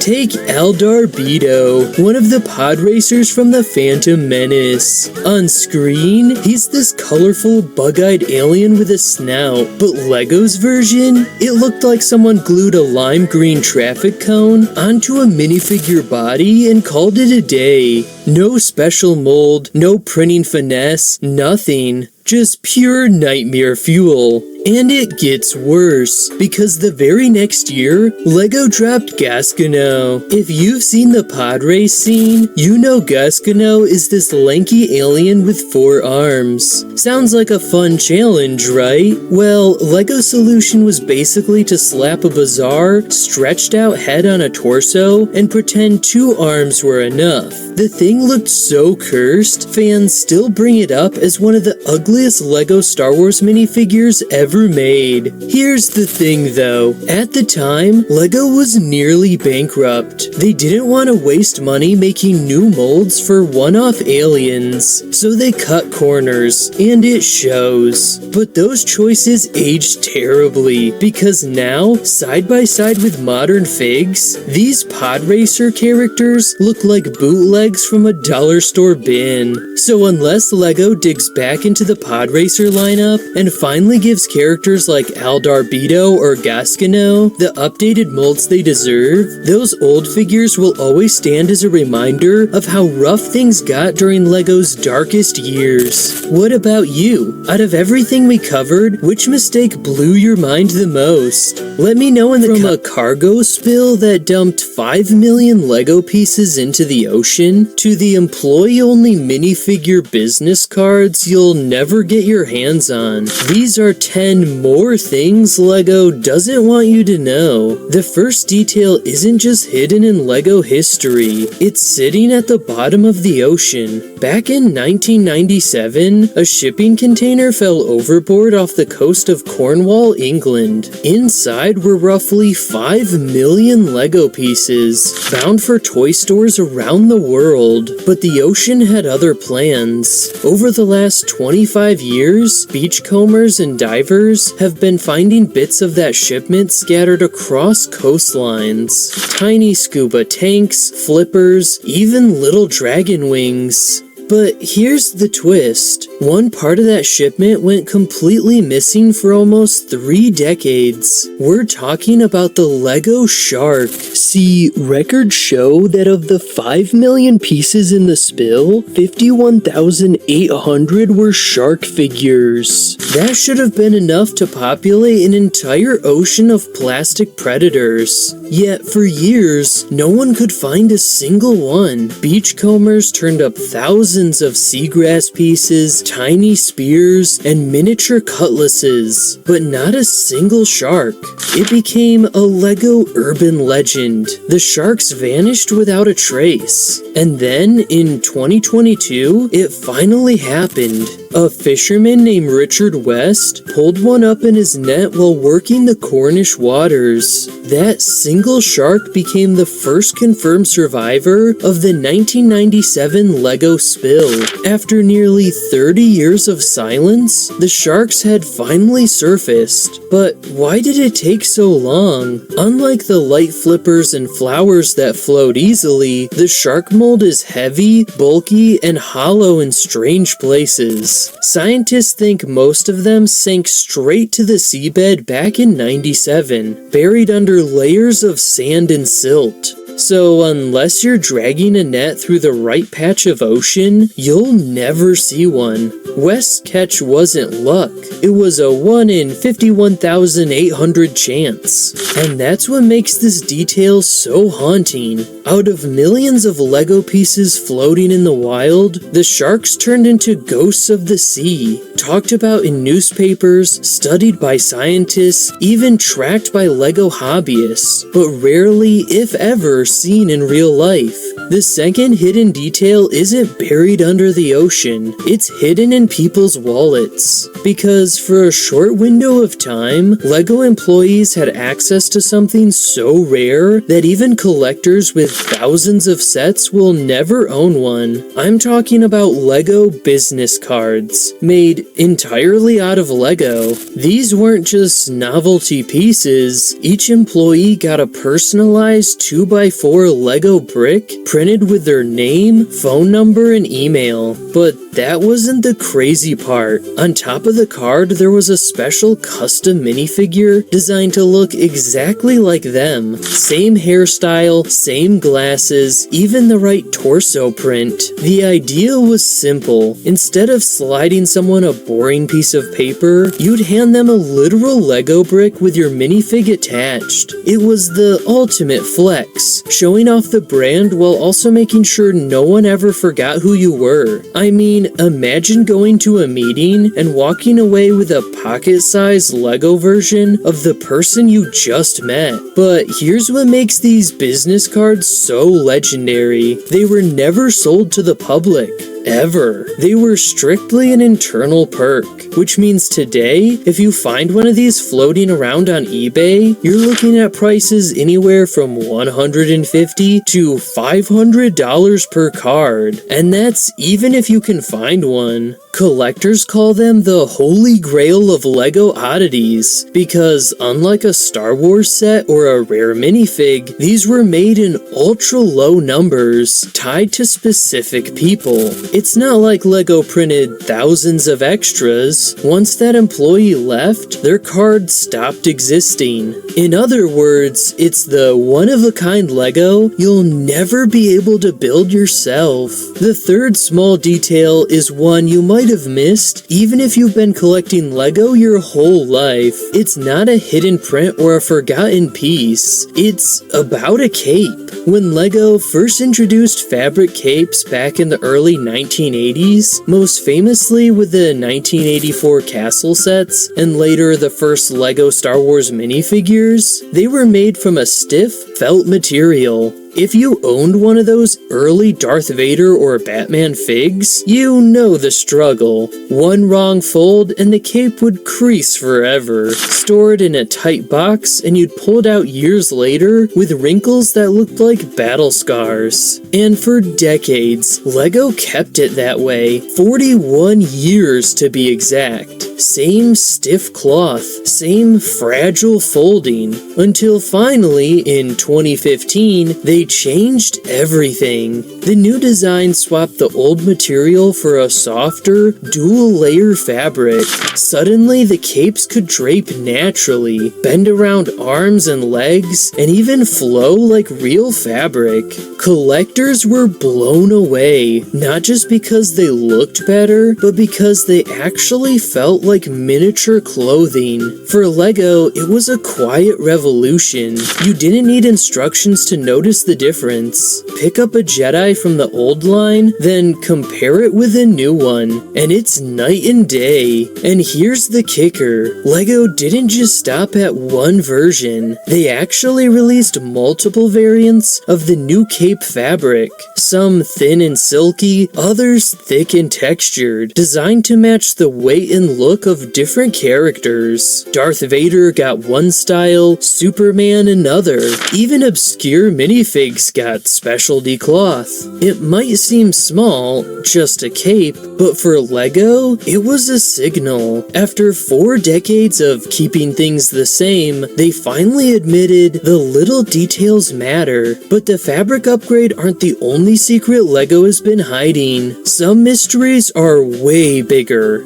Literally. Since 2007, giant LEGO minifigs have been washing up on beaches all over the world. And when I say giant, I mean 8 feet tall, weighing over 100 pounds, with the words "No real than you are" written across their chest. The first one appeared in Zandvoort, Netherlands, shocking locals who had no idea where it came from. A year later, another surfaced in Brighton, UK. Then again in Florida, then Japan. In total, only 6 of these massive minifigures have ever been found, scattered across coastlines like some bizarre treasure hunt. And here's where it gets even stranger. LEGO has never officially acknowledged them. They weren't sold in stores. They weren't part of a campaign. For years, fans speculated whether they were bootlegs, art projects, or secret marketing stunts. But the truth eventually came out. They were created by a Dutch artist named Ego Leonard, who used them as surreal public installations. Still, the fact that they appeared randomly on beaches across 4 different countries makes them feel less like art and more like an ARG. Some collectors even tried to buy them, with prices rumored to be in the tens of thousands of dollars if you could convince whoever fished one out to sell. So while LEGO's official capes were getting softer, the unofficial side of LEGO was getting a whole lot weirder. As bizarre as giant minifigures washing up on the beach sounds, some of the rarest LEGO secrets come straight from official releases, but only if you bought it at the exact right time. Take the case of Blue Milk Luke Skywalker. When LEGO released the Skywalker Saga video game in 2022, they dropped multiple editions, but only the deluxe edition came with an exclusive minifigure. On the surface, it looked like your typical Luke and Tatooine gear, but instead of a lightsaber, he was holding a little blue milk carton, a direct nod to that blink and you miss it scene in A New Hope, where Luke sits down with Aunt Beru and sips the weirdly colored drink.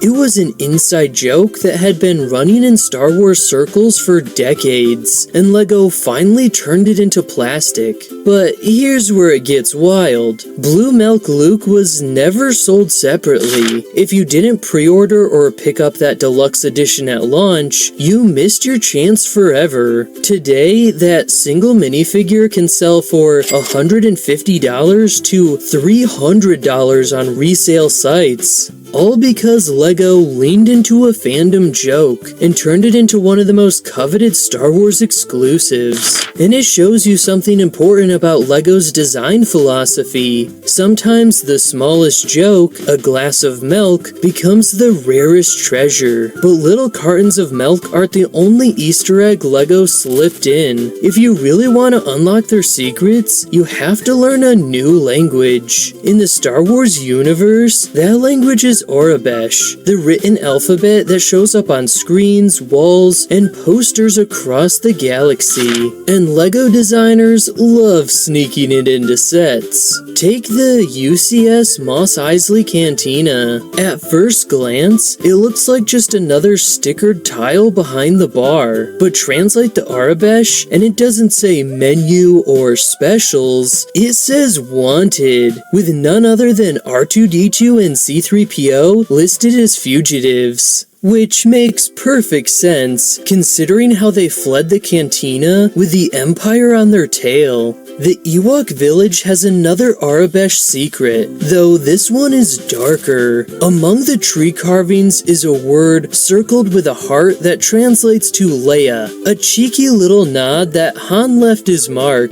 even if he'd never admit it out loud. But right next to that carving, tally marks scratched around a scout trooper helmet. And no, those aren't just decoration, they're kill counts. LEGO never says it outright, but it's a chilling nod to what the Ewoks actually did to the stormtroopers they captured. That's the brilliance of Aurebesh and LEGO. Most people glance at it and move on, but for the fans who translate, it opens up an entire new layer of storytelling. And honestly, that's the part I love the most about LEGO Star Wars. The fact that it rewards you if you're the type to look closer. Like, I remember the first time I actually bothered to translate one of those Aurebesh stickers. I thought it was just random squiggles until I realized it spelled out wanted, with R2 and 3PO right there on the tile. Suddenly, the whole set felt different, like the designers were leaving notes just for the diehards. And it doesn't stop at language. Sometimes it's these hidden micro builds that are easy to miss unless you take a set apart. The best example? The Star Wars logo set. From the outside, it's just this bold block of letters. Nothing too wild, but if you pry off the top of the S and the T, there's a tiny recreation of the opening chase from A New Hope. The Tantive 4 being hunted down by a Star Destroyer. It's literally one of the most iconic shots in Star Wars history, tucked away inside 2 letters. That same design trick shows up again in the Death Star 2 mini build. Pop open the right panel, and you'll see 4 studs arranged in a way that perfectly mirrors Luke and Vader's duel in the Emperor's throne room. Just 4 studs. That's it. And yet the second you notice it, your brain fills in the whole scene. It's like holding the climax of Return of the Jedi in the palm of your hand. And I don't know about you, but that's what keeps me hooked. The idea that even the tiniest piece can carry an entire story. The crazy part is, once you realize how far LEGO designers are willing to go, you start spotting details everywhere. Take the UCS AT-AT for example. On the surface, it's just this towering war machine from Hoth, right? But tucked inside, there's a tiny sticker showing the Rebel shield generators. The very target those walkers were sent to destroy in Empire Strikes Back. It's such a small thing, just a little graphic hidden on the control panel, but it instantly connects the set back to the battle. And then, right when you think you've caught one Easter egg, you pull off a back panel and suddenly you're staring at octane barrels. Yeah, Octane, the fictional fuel company from Lego City. It has nothing to do with Star Wars, but it's sitting there like a secret crossover between galaxies. To me, that's Lego at its most playful. On one side, you've got this serious military machine tearing through Hoth, and on the other, tucked inside its guts, you've got a wink to Lego's own history. It makes you wonder how many of these are hiding in plain sight, details you'd only ever notice if you built the set yourself. But not every LEGO mystery is playful, some are downright chilling.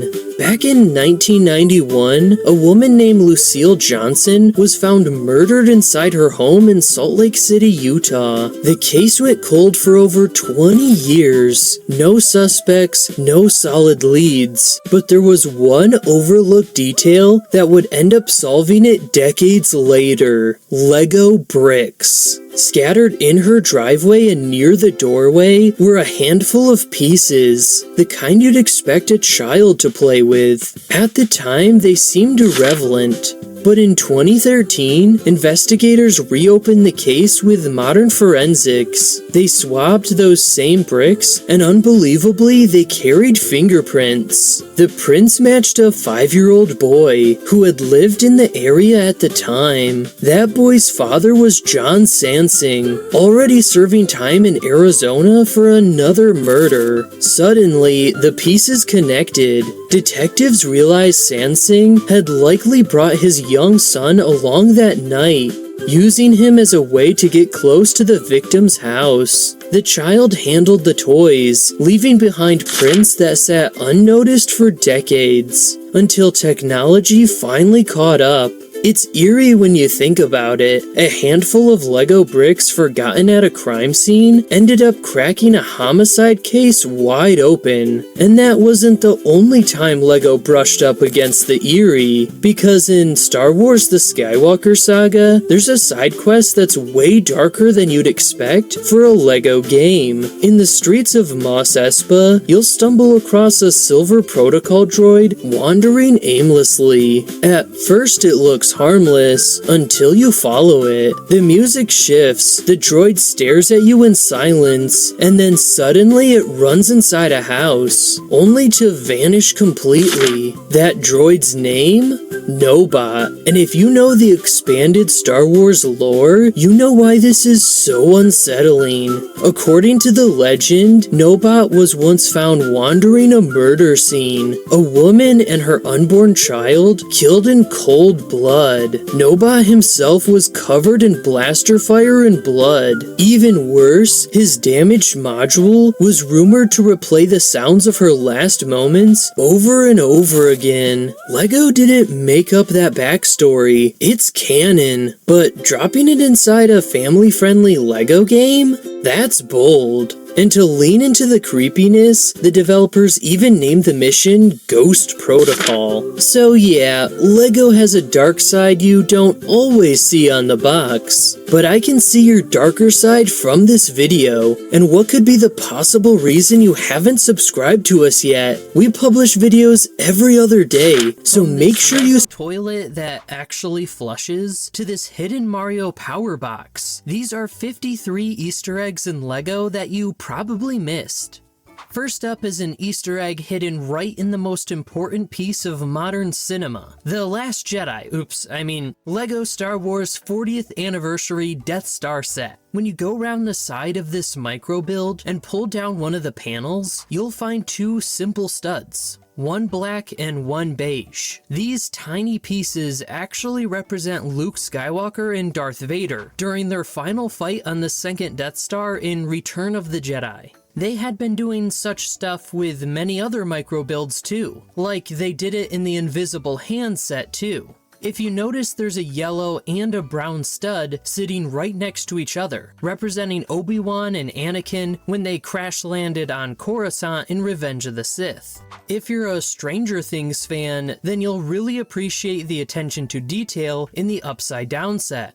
In Season 2, Episode 4 of Stranger Things, Chief Hopper goes to investigate a suspicious pumpkin patch at a local farm, which reveals a ton about the Upside Down. Now, you can't see this once the LEGO set is complete, but if you look at the instructions, you'll see there's actually a pumpkin piece hidden in the back of Hopper's car, referencing that super important investigation. If we talk about subtle, you won't really find much cooler than the hidden details in the R2-D2 set. When LEGO created this awesome astromech a few years back, they made sure to add a tiny 2-scale version of Luke Skywalker's lightsaber, hidden right inside R2's head. Now, that's what I call a secret compartment. Up next, the fourth Easter egg is hidden inside the LEGO Harry Potter Gringotts Bank set. Since this LEGO set is based on a movie series, there are loads of Easter eggs to choose from, but there's a certain one that's obviously the coolest. If you know, this set has 3 vaults, but we will talk about one at the bottom for now, that relates to Bellatrix Lestrange's vault. We see her vault in the Deathly Hallows Part 2, when Harry, Ron, and Hermione go looking for a Horcrux. When they were in there, everything they touched started to duplicate, making things very difficult for them. You'd think there was no way to mimic this in a LEGO set, but you'd actually be wrong. If you open up Bellatrix's vault and push on the wall in the back, a bunch of golden goblets show up out of nowhere. They may not be duplicating forever, but this is a super cool way to reference that chaotic scene from the movie. When discussing fantastic references in the LEGO lineup, one of the most brilliant and subtle has to be the Easter egg tucked into the Legend of Zelda Great Deku Tree 2-in-1 set. When you think of an Easter egg, you usually think of something you have to hunt for, maybe a sticker deep inside a building, or a tiny hidden compartment.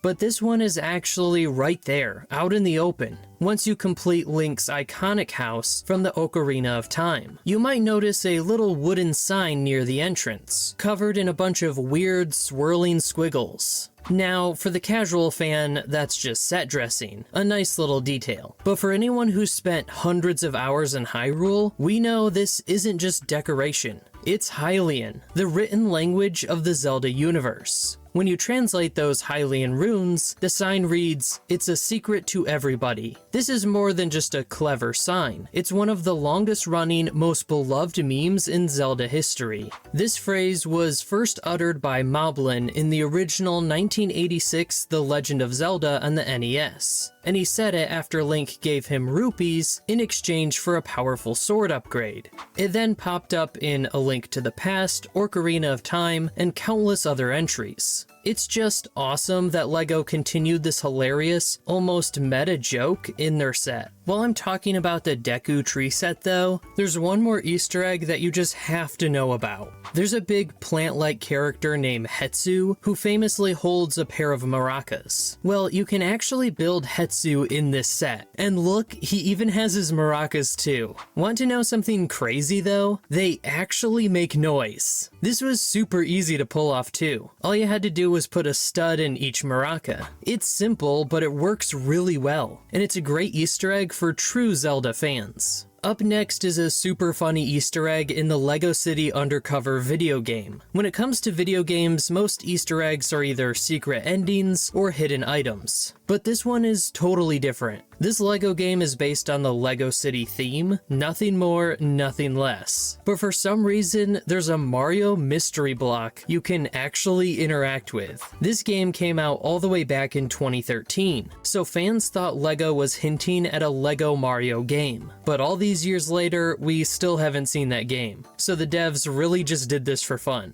This next Easter egg though is probably the funniest thing you've seen in LEGO. As you probably know, LEGO loves hiding pieces inside of brick heads. There's a small brain for Homer, a plant inside Eve, and way more. But what do you think they put inside Woody from Toy Story Brickheads? Well, they actually put a few pieces of stuffing, which is hilarious. But it's also accurate. In Toy Story 2, when Woody was getting fixed, we saw on his arm he was actually made of stuffing. And since I showed you Woody, I have to show you what LEGO did for the Buzz Brickheads too. Buzz isn't a doll like Woody, he's an action figure, so the stuffing pieces won't work here. Instead, LEGO threw in some makeshift battery pieces. Just like how we saw what Woody was made of in Toy Story 2, we saw Buzz's batteries in Toy Story 3, when he got reset by Lotso. Both of these Easter eggs are absolutely accurate with the movies. Now, while these details are clever enough to fool millions of builders, you know what shouldn't be hidden? Your passion for knowing more LEGO secrets. So please tap that like and subscribe button if you haven't already. When it comes to TV shows though, LEGO never misses their mark with Easter eggs. In the LEGO Batman the Animated Series Gotham City set, there are too many references to count, but there's one that definitely stands out. All the way in the bottom of the right of the set, there are two gray pieces that look like gravestones. And well, that's because they are. These two gravestones represent Batman's parents, which is definitely a little morbid. But just wait, it goes deeper. If you take off the piece the gravestones are attached to, you'll find two brown ingots. And these are meant to be their coffins. I guess not every LEGO Easter egg has a happy ending.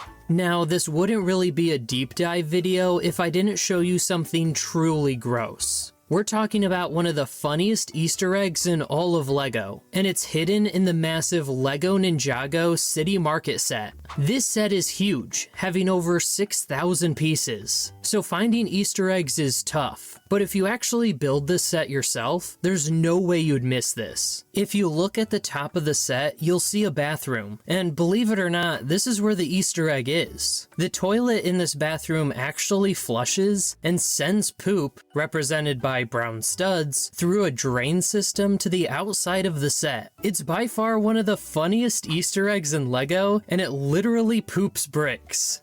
Speaking of sick details, let me show you one that I guarantee you haven't seen before. This is the LEGO Paranormal Intercept bus set, part of the now retired theme Hidden Side. The bus is basically just a giant lab for the minifigures to work in. And what does every lab need? A computer. In the back of the bus, there's a micro PC setup with two monitors. Do you see it yet? The left monitor is showing a LEGO Bionicle game that's been cancelled for years. The last time this video game was even playable was 2005. So this is a crazy deep cut reference that only the most hardcore fans would recognize. The Easter egg in this next set though is one that everyone recognized, the LEGO Bowser set. And since it's Mario, you already know there's going to be some Easter eggs in here. First of all, Bowser can shoot a fireball out of his mouth, but that's not what I'm here for. Once you build the set, you'll have this podium that Bowser is meant to stand on. Well, if you knock over the right pillar, it'll reveal a secret power box from the Mario video games. These power boxes are super helpful in game and usually a little hard to find too, so it's cool that LEGO brought that theme over to this set. But if you thought that was it for LEGO Mario Easter eggs, forget about it, because I got one more for you. This is the LEGO question mark block set.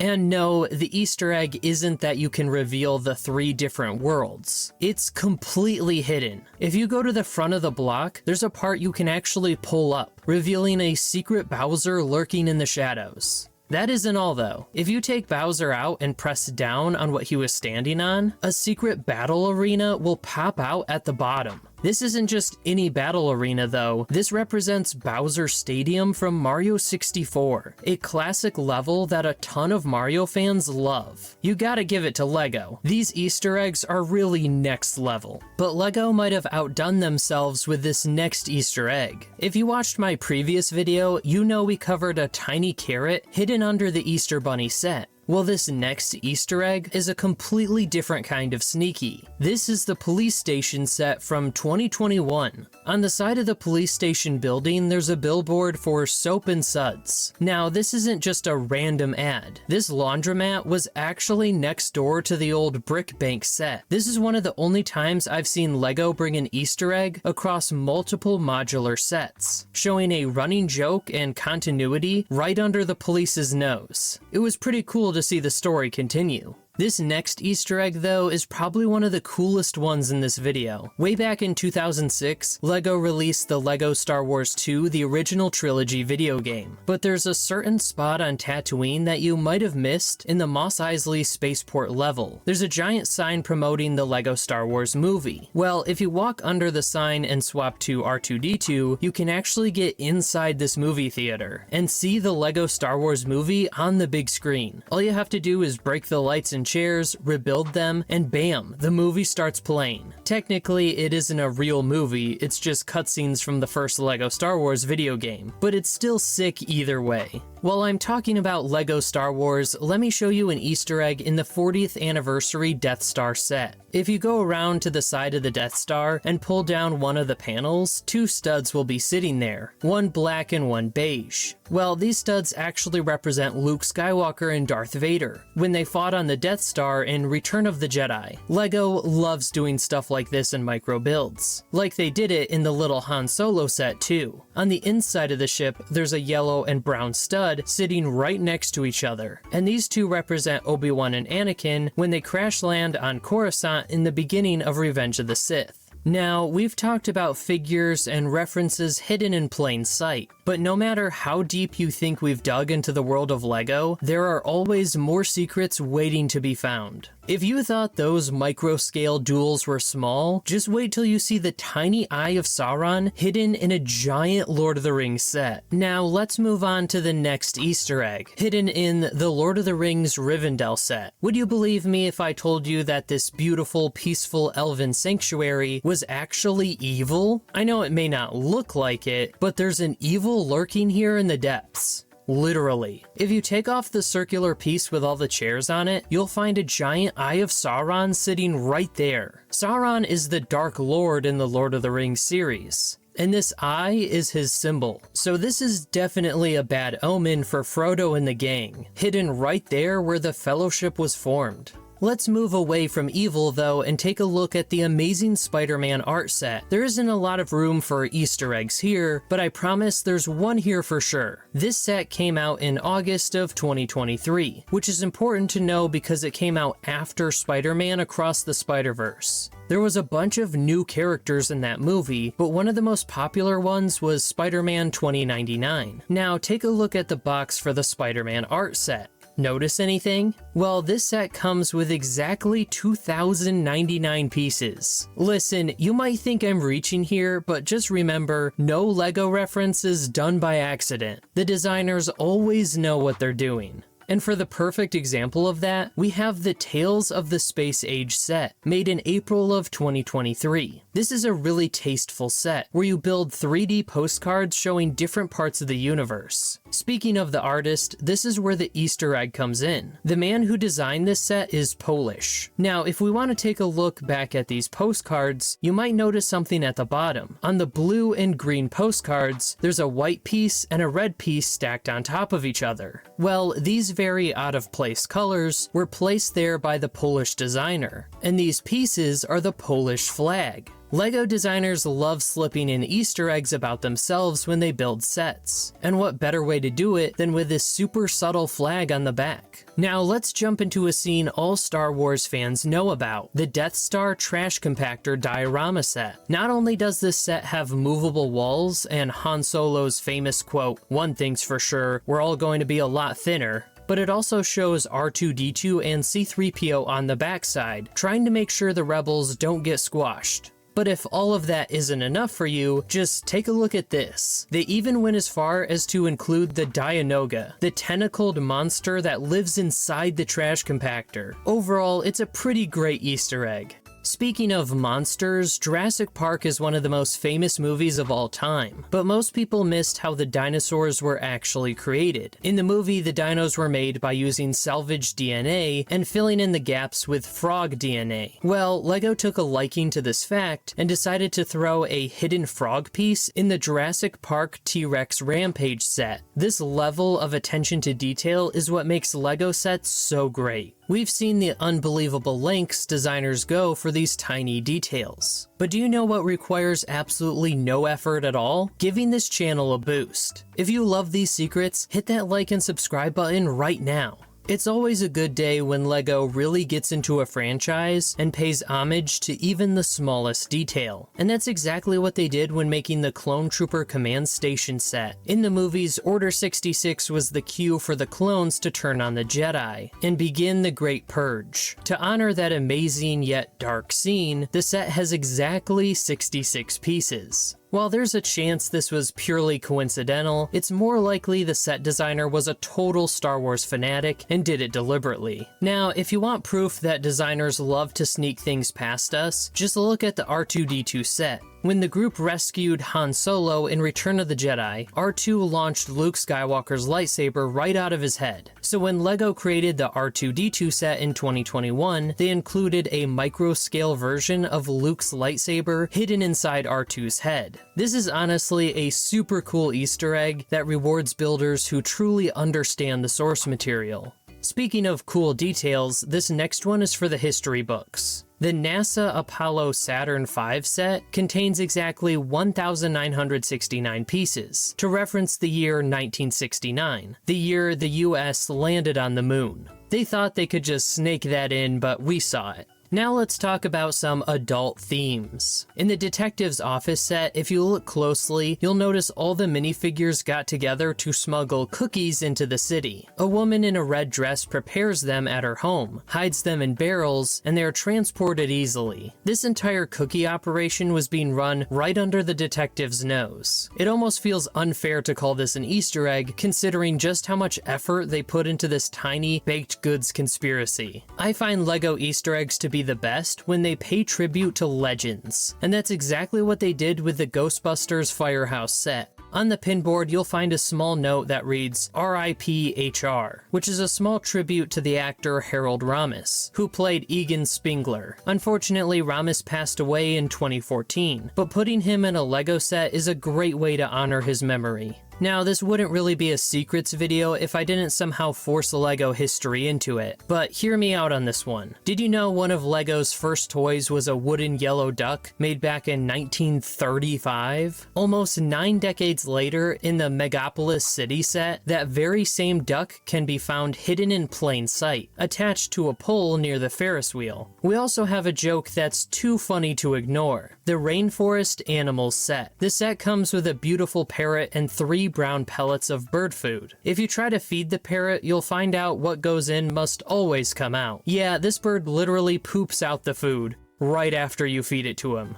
If you're a die-hard Marvel fan, you'll appreciate the achievement in the LEGO Marvel Superheroes game named Don't I Know You? You unlock it the first time you group up as Captain America and the Human Torch. A fun little Easter egg related to how both characters are played by Chris Evans in their respective movies. The next one has a reference that would definitely get you guys scratching your head. In the Indiana Jones Lost Tomb set, if you look closely at the hieroglyphs on the wall, you'll find outlines of R2-D2 and C-3PO from Star Wars. Weird, right? But it's actually because the creator of both series is the same, George Lucas. You probably already know about the bonsai tree set, where all the leaves are actually pink frogs. If that doesn't change how you look at LEGO sets, I don't think anything will. But if you thought that was bad, look at the LEGO City sets. Did you know minifigures age? The City People pack from 2016 shows a young couple with a baby. Follow them through the 2018 Caravan set and the 2021 Holiday Camper Van set, and you'll see the baby grown into a teenager and eventually get married with a son of his own. It really puts some perspective about how these characters have a life of their own.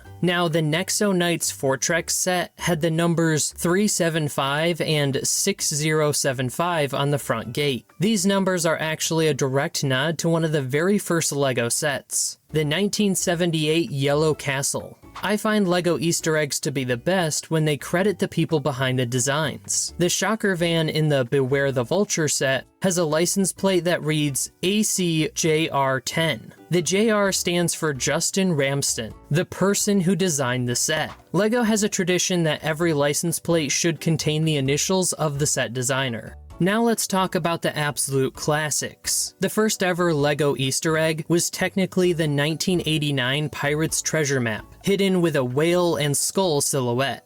Also, back in 2001, the Alpha Team set had a villain named Ogle. Spell Ogle backwards and you'll have the word LEGO. Sneaky. The Hyperspeed Pursuit set has a sticker on the back that says, I heart insectoids, referencing an old retired LEGO space sub-theme that hasn't been around since 1999. You probably already know about the NES set's secret, but if you take off the panel on the back of the console, you'll reveal the exact layout of Mario Level 1-2. The next one is probably the sneakiest one yet. The Parisian artwork set has paintings that are actually a nod to the original color palette that LEGO used back in the day. A palette inspired by artist Pete Mondrian. Now, speaking of sneaky secrets, in the Ghostbusters Firehouse set, there's a 2x2 tile that resembles a magazine cover. It's a reference to the team being on the cover of Time magazine in the movie, but because LEGO didn't want any legal trouble, they cleverly replaced the logo with the word Brick Magazine. They definitely snuck that one in there. Next, for some absurd structural support. The A-frame cabin set is built on a strong foundation, but look closely at the corner pieces that stabilize the whole house. They are actually Thor's hammers. I don't know why Thor's hammers are just chilling here, but I guess when you've lost Asgard, your powerful weapon becomes a foundation brick. In the Homer Simpsons Brickhead set, instead of the standard 2x2 pink tile used for a brain, LEGO gave Homer a ridiculously small 1x1 pink tile instead. This is a hilarious way to officially confirm Homer's intellectual status, or lack thereof, in brick form. And if you remove Homer's stomach plate, you'll find a pile of donuts hidden inside his belly. They really recreated the character to the finest, hungriest detail, signifying his lifelong commitment to sugary snacks. Did you know one LEGO set referenced Dr. Evil? The Speedboat Rescue set featured sharks with giant laser beams attached to their heads. This is a direct, hilarious nod to the Austin Powers movie, where Dr. Evil famously demands just that. The Hogwarts Castle in Ground set is loaded with references. It includes rooms for the Sorcerer's Stone, the Chamber of Secrets entrance, and even the Whomping Willow, with Ron's car stuck in it. This is definitely the perfect set for any Harry Potter fan. Now, look at the piece count of the massive Hogwarts Castle set, 6,020 pieces. That number's actually referencing an early LEGO set, the Magic Shop set, which was one of the first sets to include a wizard minifigure. Super sneaky numeric nod. The mini Disney castle set is packed with hidden features. If you look through the front door, you'll find a tile dedicated to the original massive Disney castle set. It's an Easter egg referencing another Easter egg. Right next to that is another tile dedicated to Cinderella's glass slippers. Pretty sure that's the last place Cinderella would ever think her slippers would be, but it's a cool tribute to include in the set. This one requires deep Star Wars knowledge. The original 2003 TIE Bomber set was colored blue-gray, not the standard light gray. Why? Because whoever designed it had the inside scoop that TIE Bombers were originally supposed to be that blue color in the films, but couldn't due to 1970s technology limitations. LEGO literally corrected movie history. And for a little video game humor, in the LEGO Star Wars The Force Awakens video game, when Finn gets blood on his helmet in the movie, LEGO had to censor it for the game. So instead of blood, they slapped a large green splotch of food on his helmet. It's the perfect example of LEGO's funny, family-friendly censorship. And finally, for our 53rd Easter egg, we go back to the Ghostbusters Firehouse set. On the pinboard, you'll notice a small note that reads RIP HR, which is a powerful tribute to the actor Harold Ramis, who played Egon Spengler. Unfortunately, Ramis passed away in 2014, but putting him in a LEGO set is a great way to honor his memory. Let us know in the comments which one you think was the coolest. But something even better than a hidden detail is if you subscribe and hit this video right here.